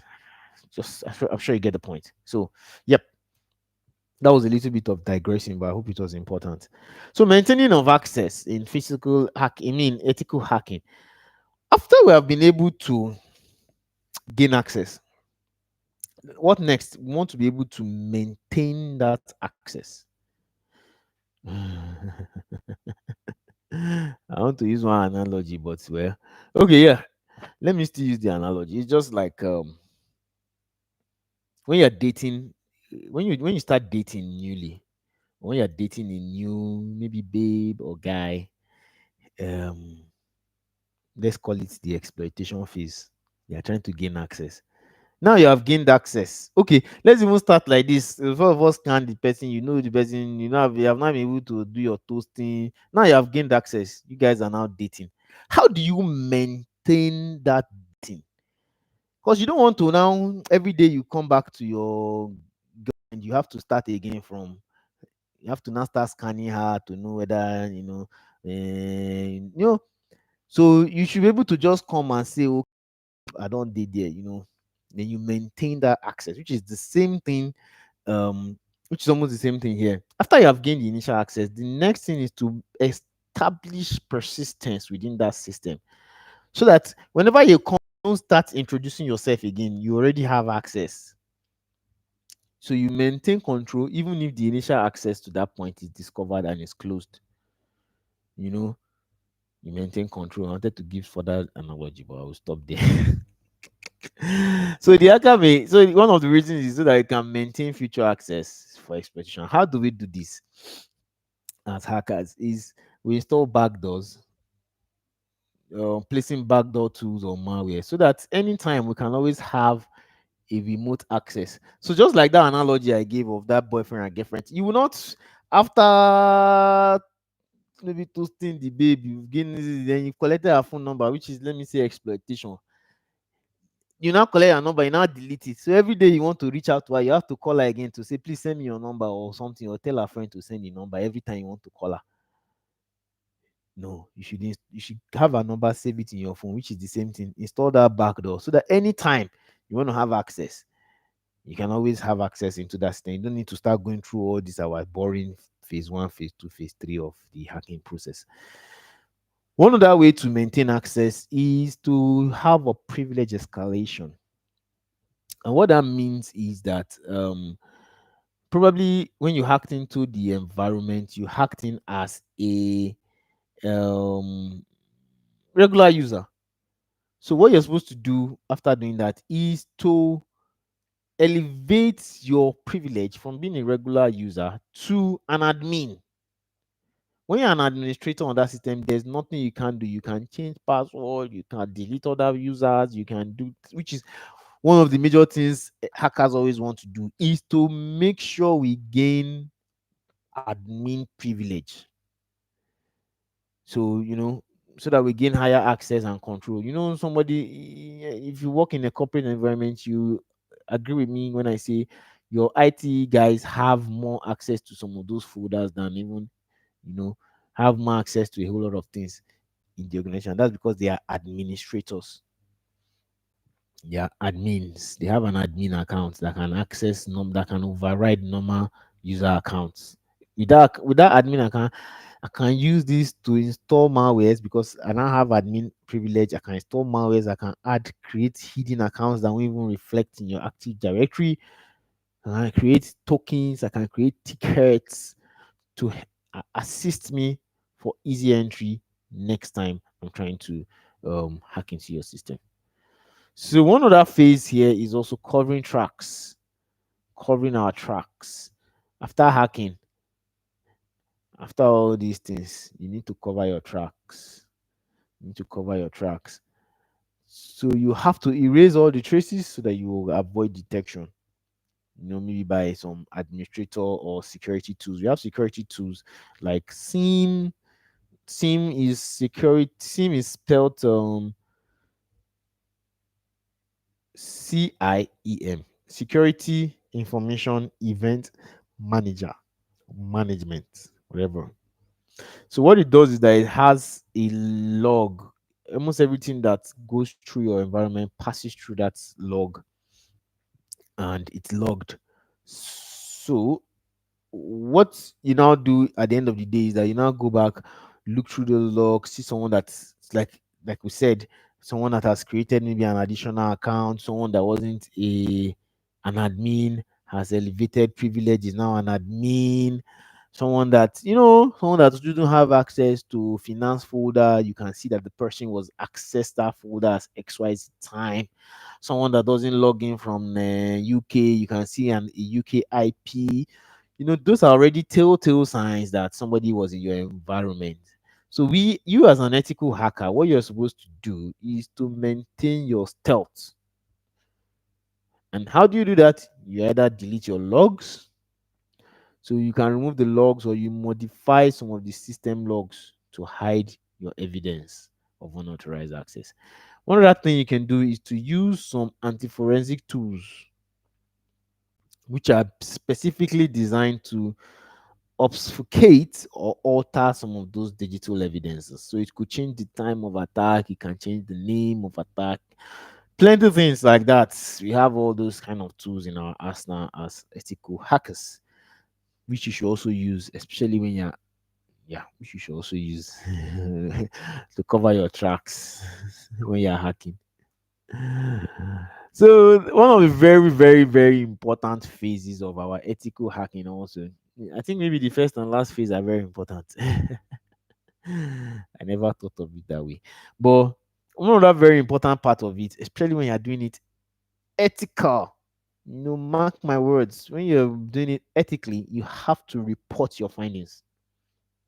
So after you have completed the whole penetration testing activity, you're supposed to now analyze all those your findings, and then you're expected to prepare a detailed report for whichever organization you were hacking into or you were conducting that pen test for. Reporting is a very crucial step, because it's actually what bridges the gap between the hacking process and the ethical security practice. A normal hacker doesn't need to send report to who. He's the one now. He wants to hack, he wants to break down your website, he wants to do this, he wants to steal your data. So what does he need that report for? It doesn't. The only kind of maybe um data or information those hackers keep, or black hat hackers keep, is maybe your login details, some privileges, some of those small things, but nothing to you know they don't report, they don't keep any other thing. But as an ethical hacker, you have to report your findings, how you're able to break it, how you're able to do this, and then also recommend. You don't just report. So I think it's there too. So you also need to recommend. So you have to do an assessment result. You will summarize all your identified vulnerabilities, know which ones have high impact, know the severity level. So normally we always do this thing. We always rate the severity: critical, high, medium, and low. And we don't just do this off head. We have what we call a CVE table, a CVE that will follow. I think common vulnerability exploit and something score sheet. CV, sorry. The one we follow for the scoring is CVSS. I think common vulnerability scoring sheet or something like that. And then CVE is common vulnerability and exploit something. So we will align our findings to the CVSS scores, and that's where we now say, oh, okay, this is high, this is low, this is medium.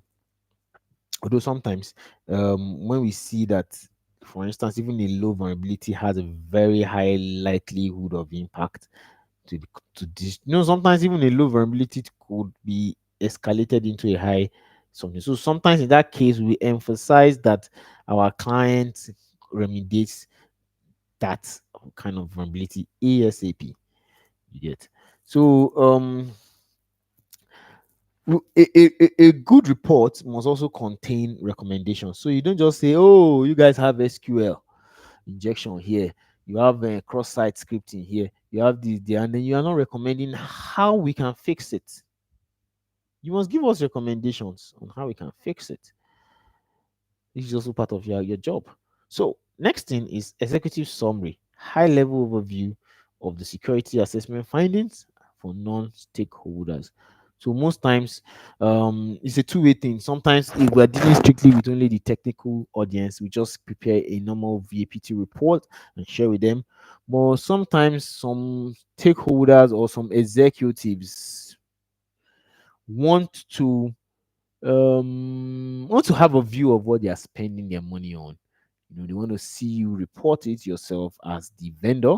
And so sometimes in that case, we have to prepare what we call an executive summary, because you can't be boring executives with all these our jargons, SQL, buffer overflow, denial of service attack, all those things. You can't be boring what they want to know is, how does this thing impact our business?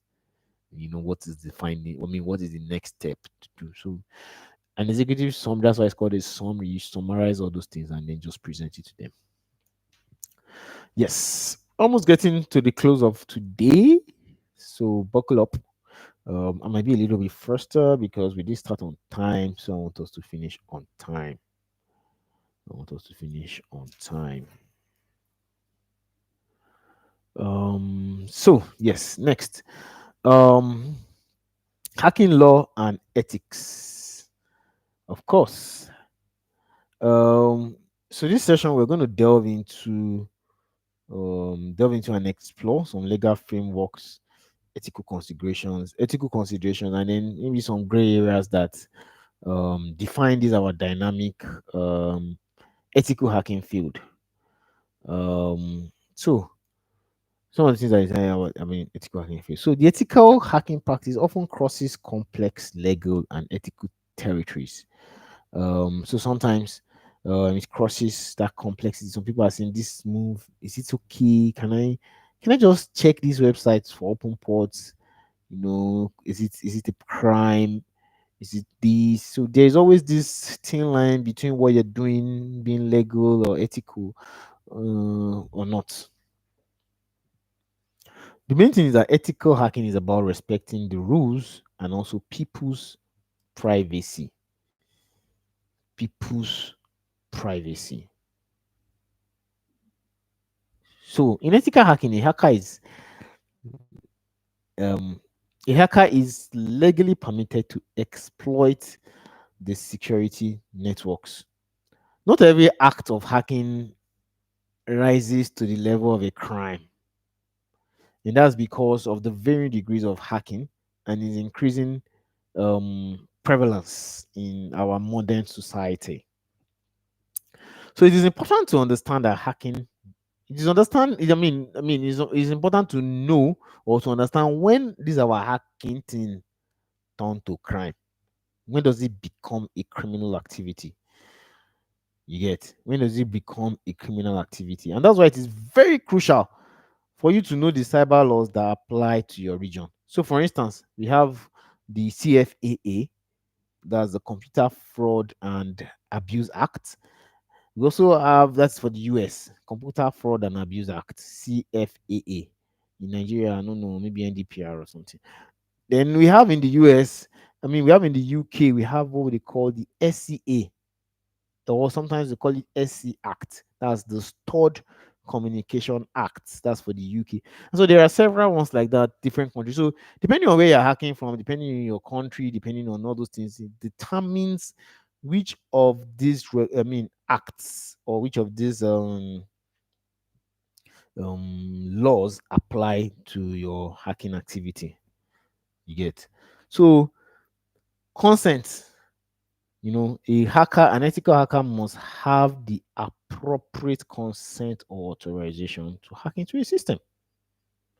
So when you have that kind of an approval, then your hacking activity, then you may now have the legal permission to actually penetrate a business firewall, servers, or maybe their cloud storage, when you have an approval. But there are some things you need to keep in mind also. Um, Authorization clarity. You need to be clear a scope of work. I don't start any penetration testing activity without having my scope of work document signed by both my client and myself as the vendor. Very, very important. Your scope must be clearly defined. You know, unclear boundaries of authorized hacking activities can lead to severe legal repercussions. You'll be shocked, even for experienced professionals. Just like I said, before I jump into any environment, if you like, rush me from that tomorrow, you must sign that scope of work document first. And both of us will review it together. Once you are good, you say yes, we'll share your copy, you sign, you send it back. That's how it works. It must be a formal agreement. Don't use word of mouth. Don't. You know, you might be doing this, and something happens along the line. If there was no explicit um formal agreement, it would become an issue. You could end up with some severe legal penalties. So handling vulnerability disclosure is also very important. Um, handling handling sorry, one second. Handling vulnerability disclosure is also very, very important. Improper sharing of vulnerability information after you have discovered a vulnerability could also land you into some serious legal violations. So, for instance, you're scanning one website.com, and then you see one thing, maybe they are vulnerable to SQL injection. And then, even before you tell the guys that have the website, you have already put it on your social media page. Somebody website.com is vulnerable to cross-site kicking. This is how I can expect it. That is already bad. So that's a wrong handling of vulnerability disclosure. Even sometimes there are some vulnerabilities that you can't even to the company that actually gave you the job. There are some levels to the way you can disclose some of those vulnerabilities you found. So for instance, we got there was sometimes when we hack, when we go for pen test, and we get a list of passwords. When we are sharing it, we make sure we cover an aspect of that information, so that some people will not change those passwords. So sometimes so that someone that mistakenly has access or stumbles on that document will not have access to break into those systems later on. So you need to know how to handle your vulnerability disclosure. We're almost running out of time. If we don't finish today, we'll round up. We'll run it over again. We'll continue from your stop on the next class. Um, so legal ambiguity. Um, so deliberate vagueness in cybersecurity laws by some governments can inadvertently entangle ethical hackers in legal conflict. So, just like I said, even in Nigeria, I told you we don't have one specific law. Our law in Nigeria is vague. Let me be sincere. It's quite vague. Even some other countries too, their law is very vague, and it's deliberate. It's deliberate because this our cyber security field is very, very, very volatile and dynamic. Today they might tell you that you can do scanning. From that your scanning can turn to something else. So it's very, very vague, and it's deliberate. It's deliberate. So you can be thrown behind bars for even something you think is a legal mean. It's a legal activity. So you need to be very, very careful. Like I said, authorization always gets a formal approval or an official approval first. That approval will tell you what you can do and what you cannot do. So please always get that clearly spelled out. Professional hackers ethics and code of conduct. So professional hackers have ethics and code of conduct like every other occupation, or every other occupation. We also have our rules, code of conduct, and it's very essential guidelines that help us to adhere to our practices. So these principles ensure that we conduct our pen testing activities responsibly and legally. So adhering to this code of conduct is what distinguishes us from the malicious actors, and it also contributes to building trust and credibility within our cybersecurity fair or ecosystem. It also ensures that ethical hacking activities are conducted ethically, responsibly, and with utmost professionalism. And that's why most times Some organizations will not even employ you if you don't have some form of certification, because that certification, okay, I'll talk about that later. So one of the professional hacker ethics is do no harm.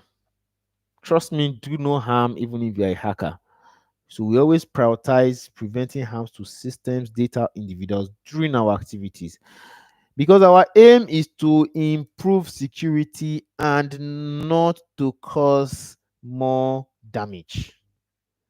So sometimes when I get to some environment and they're like, no, bro, break it. I always tell them that no, no, no, no, no, no, no, no, no. We can break, but not even on. So when they say that's fine, that means they've given us, and they have to write it that we are permitted to break even a live system.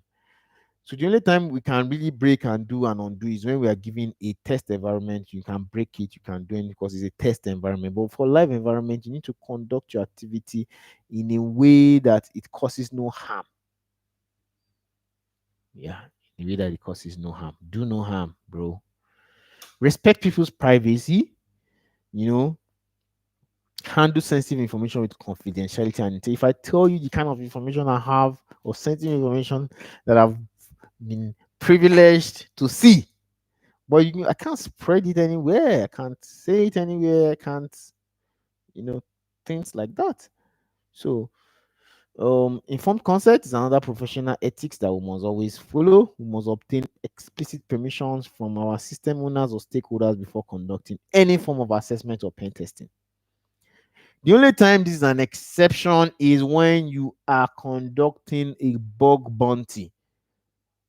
Bug bounty. If you're a bug bounty hunter, you have a little bit of exception, but even at that, you must be ready to always, your disclosure must be very, very ethical or professional when you're disclosing whatever you found when you're doing your bug hunting.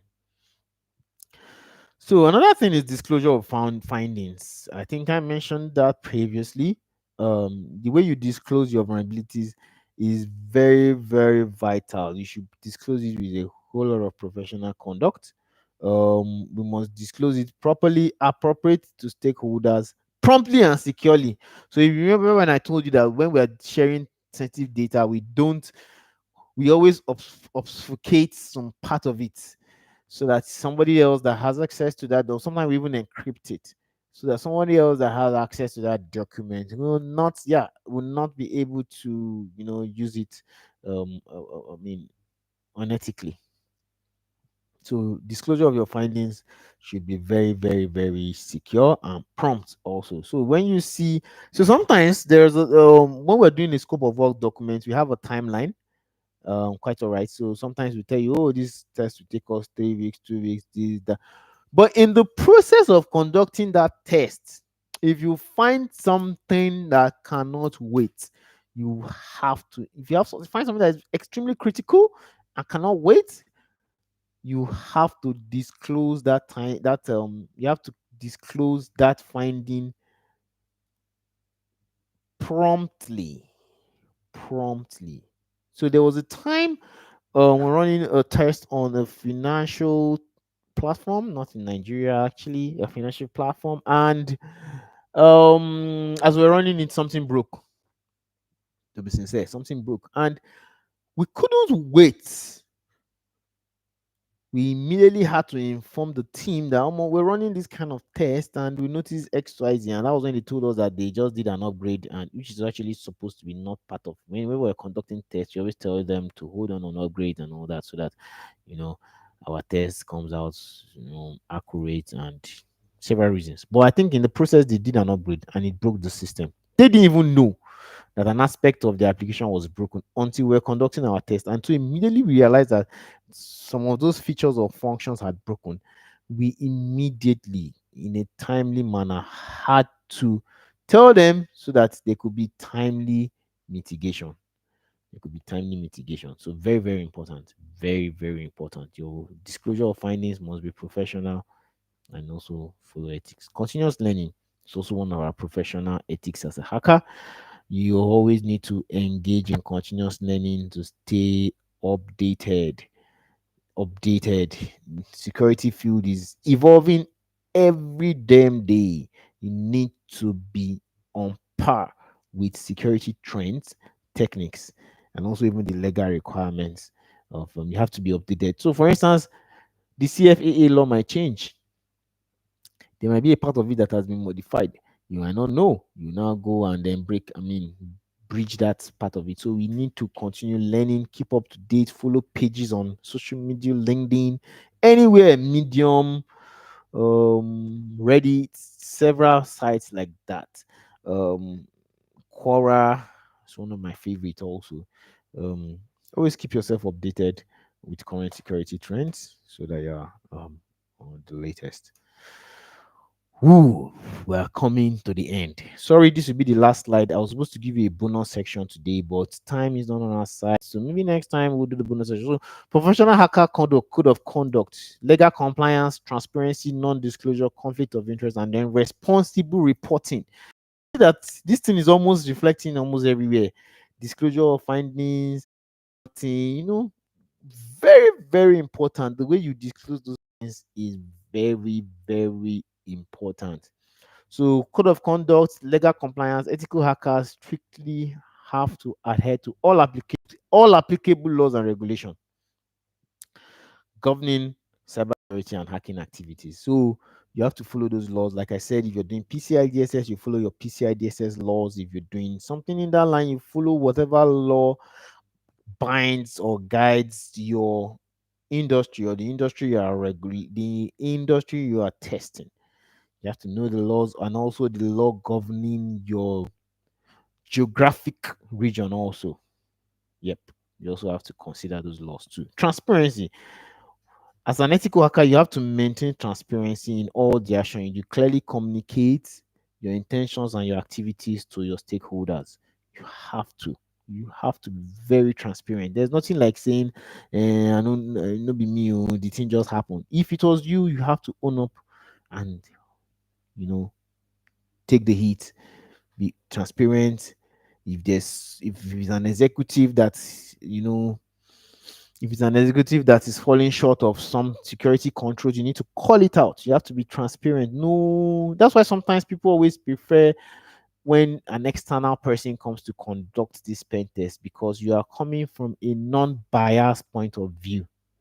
So you have to maintain that transparency because that is the reason why you're in that environment. Non-disclosure, you have to respect your non-disclosure agreement and handle sensitive information with high discretion. What I mean by whenever we're conducting this thing, non-disclosure was also called an NDA, non-disclosure agreement, which we sign, and it's a legal document. I don't want to start going into boring you with all those details, but it's a legal document that just tells you how you are to handle the information of whichever party or even both sides, how both sides are supposed to handle the information in acceptable manner. Conflict of interest. Hackers have to avoid conflict of interest. um they have to act in the best interest of your clients or the organization that has brought you in.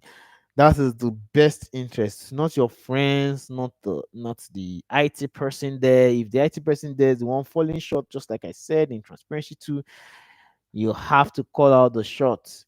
No conflict of interest. You have to act, or another organization is telling you to, don't tell them this, so that you have to be no conflict of interest at all.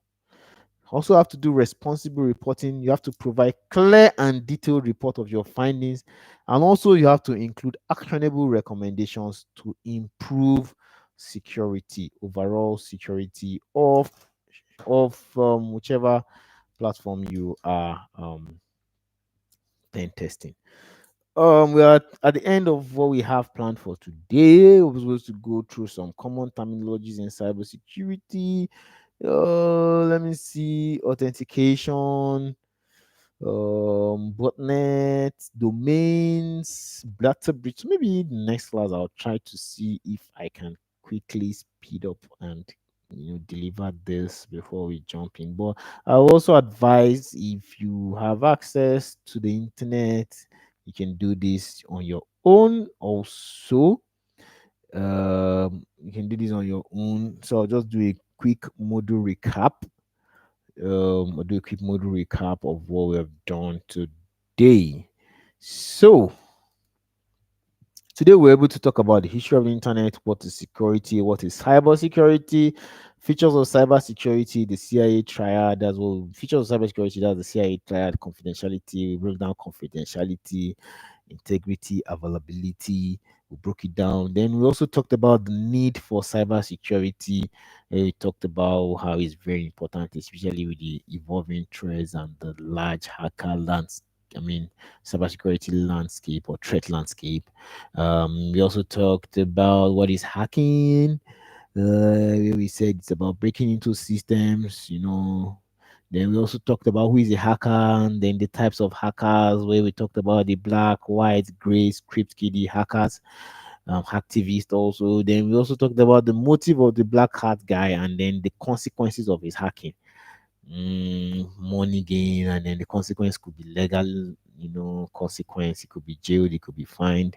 Then the importance of ethical hacking in today's world, where we told you how it's good when it's when it's a hacker, I mean, you use a thief to catch a thief, something like that. So we use the same tools the black guys use to also break into the systems. And we talked about the phases of hacking, which provides us with a structured approach or standardized approach to our ethical hacking processes or activities. So we talked about reconnaissance, footprinting, um, gaining access, that's exploitation, scanning, maintaining access, covering our tracks, and then reporting. Those are the phases of ethical hacking.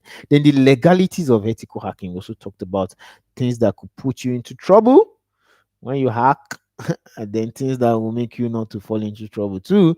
Professional hacker ethics and code of conduct. We explained the ethics. We also explained the code of conduct. We broke down some few things, and yes, that was it. We were not able to do the bonus section, which is common attacks in cybersecurity. So on your own, that is the assignment for you today. Yes, that is the assignment. So go back to your various so you go back to your various cubicles. Go back to your various cubicles and do a brief research on do a research on the terminologies. Do a research on the terminologies and common attacks in cybersecurity. Just go over it, do it well, study it well, so that next time, next class, I'll be very fast about going over it and won't waste too much time. And at least you have a knowledge of what we are talking about. It won't be sounding too strange. So please, this is your assignment. Let me see if I can write. So this is the take home. Let me call it a take home. It's not really an assignment. This is a take home. Don't mind my writing. No, I'm using keyboard. I mean, I'm using mouse. Take home. So these are our take home. Even me, I'll do the assignment. So it's not only us. All of us nine good one. So this is the take home. And yeah, to take it home and do it. Sleep on it.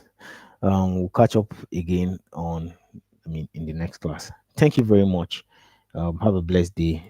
If you have any questions, like we said, you can always hit me up on my LinkedIn, Bankole Adekola. Send me a message on LinkedIn and I will respond almost ASAP. It's not less than 24 hours. So whatever questions, whatever doubts you have, maybe there's something you might want to hear in the next class, you can quickly chip it in for me. You can chip it, you can quickly message me. So probably we can chip it in either at the beginning, middle of the class. And then next time we'll promise to start on time so that we can have a break, or so maybe like a 10-15 minutes break in between. So you can come prepared for that also. I hope you guys jotted a lot of things down today. I hope the class was informative enough and I hope you learned something new today.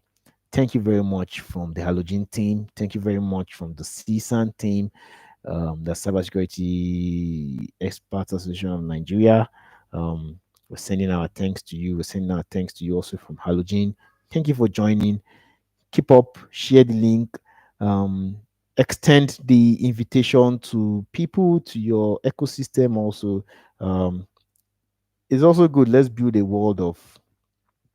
secure world. Security in an open world is one of our mottos also. So let's spread that word. Um, yep, and this is a free class, so yes, let others benefit also from it. Thank you very much. Um, have a productive rest of the day. Thank you.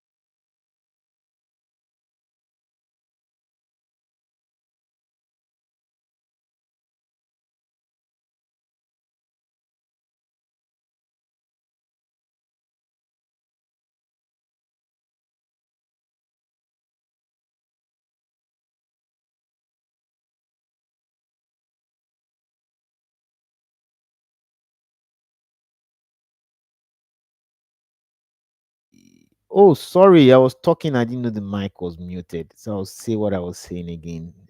So I said we'll meet again on Saturday, same time, Saturday 4th of May. Then we'll meet again Saturday 11th, and then we'll meet again on. Well, let me see if I can display the. Let me see if I can display the flyer.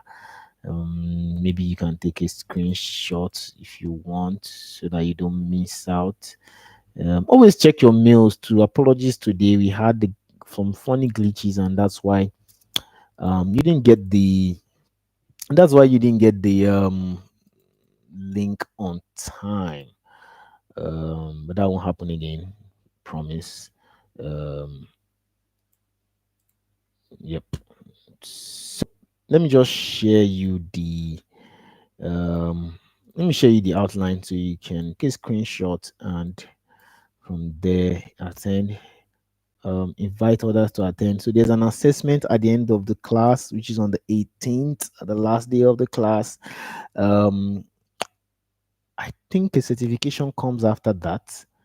So and it's recognized because trust me, this is a partnership with CSEAN, Cybersecurity Experts Association of Nigeria, and so it's quite going to be a recognized certification also. So prepare to also write that assessment on the 18th. So 18th to be a mix of a little bit of rounding up and your final assessment. So yeah, thank you. Cheers. Have a lovely day.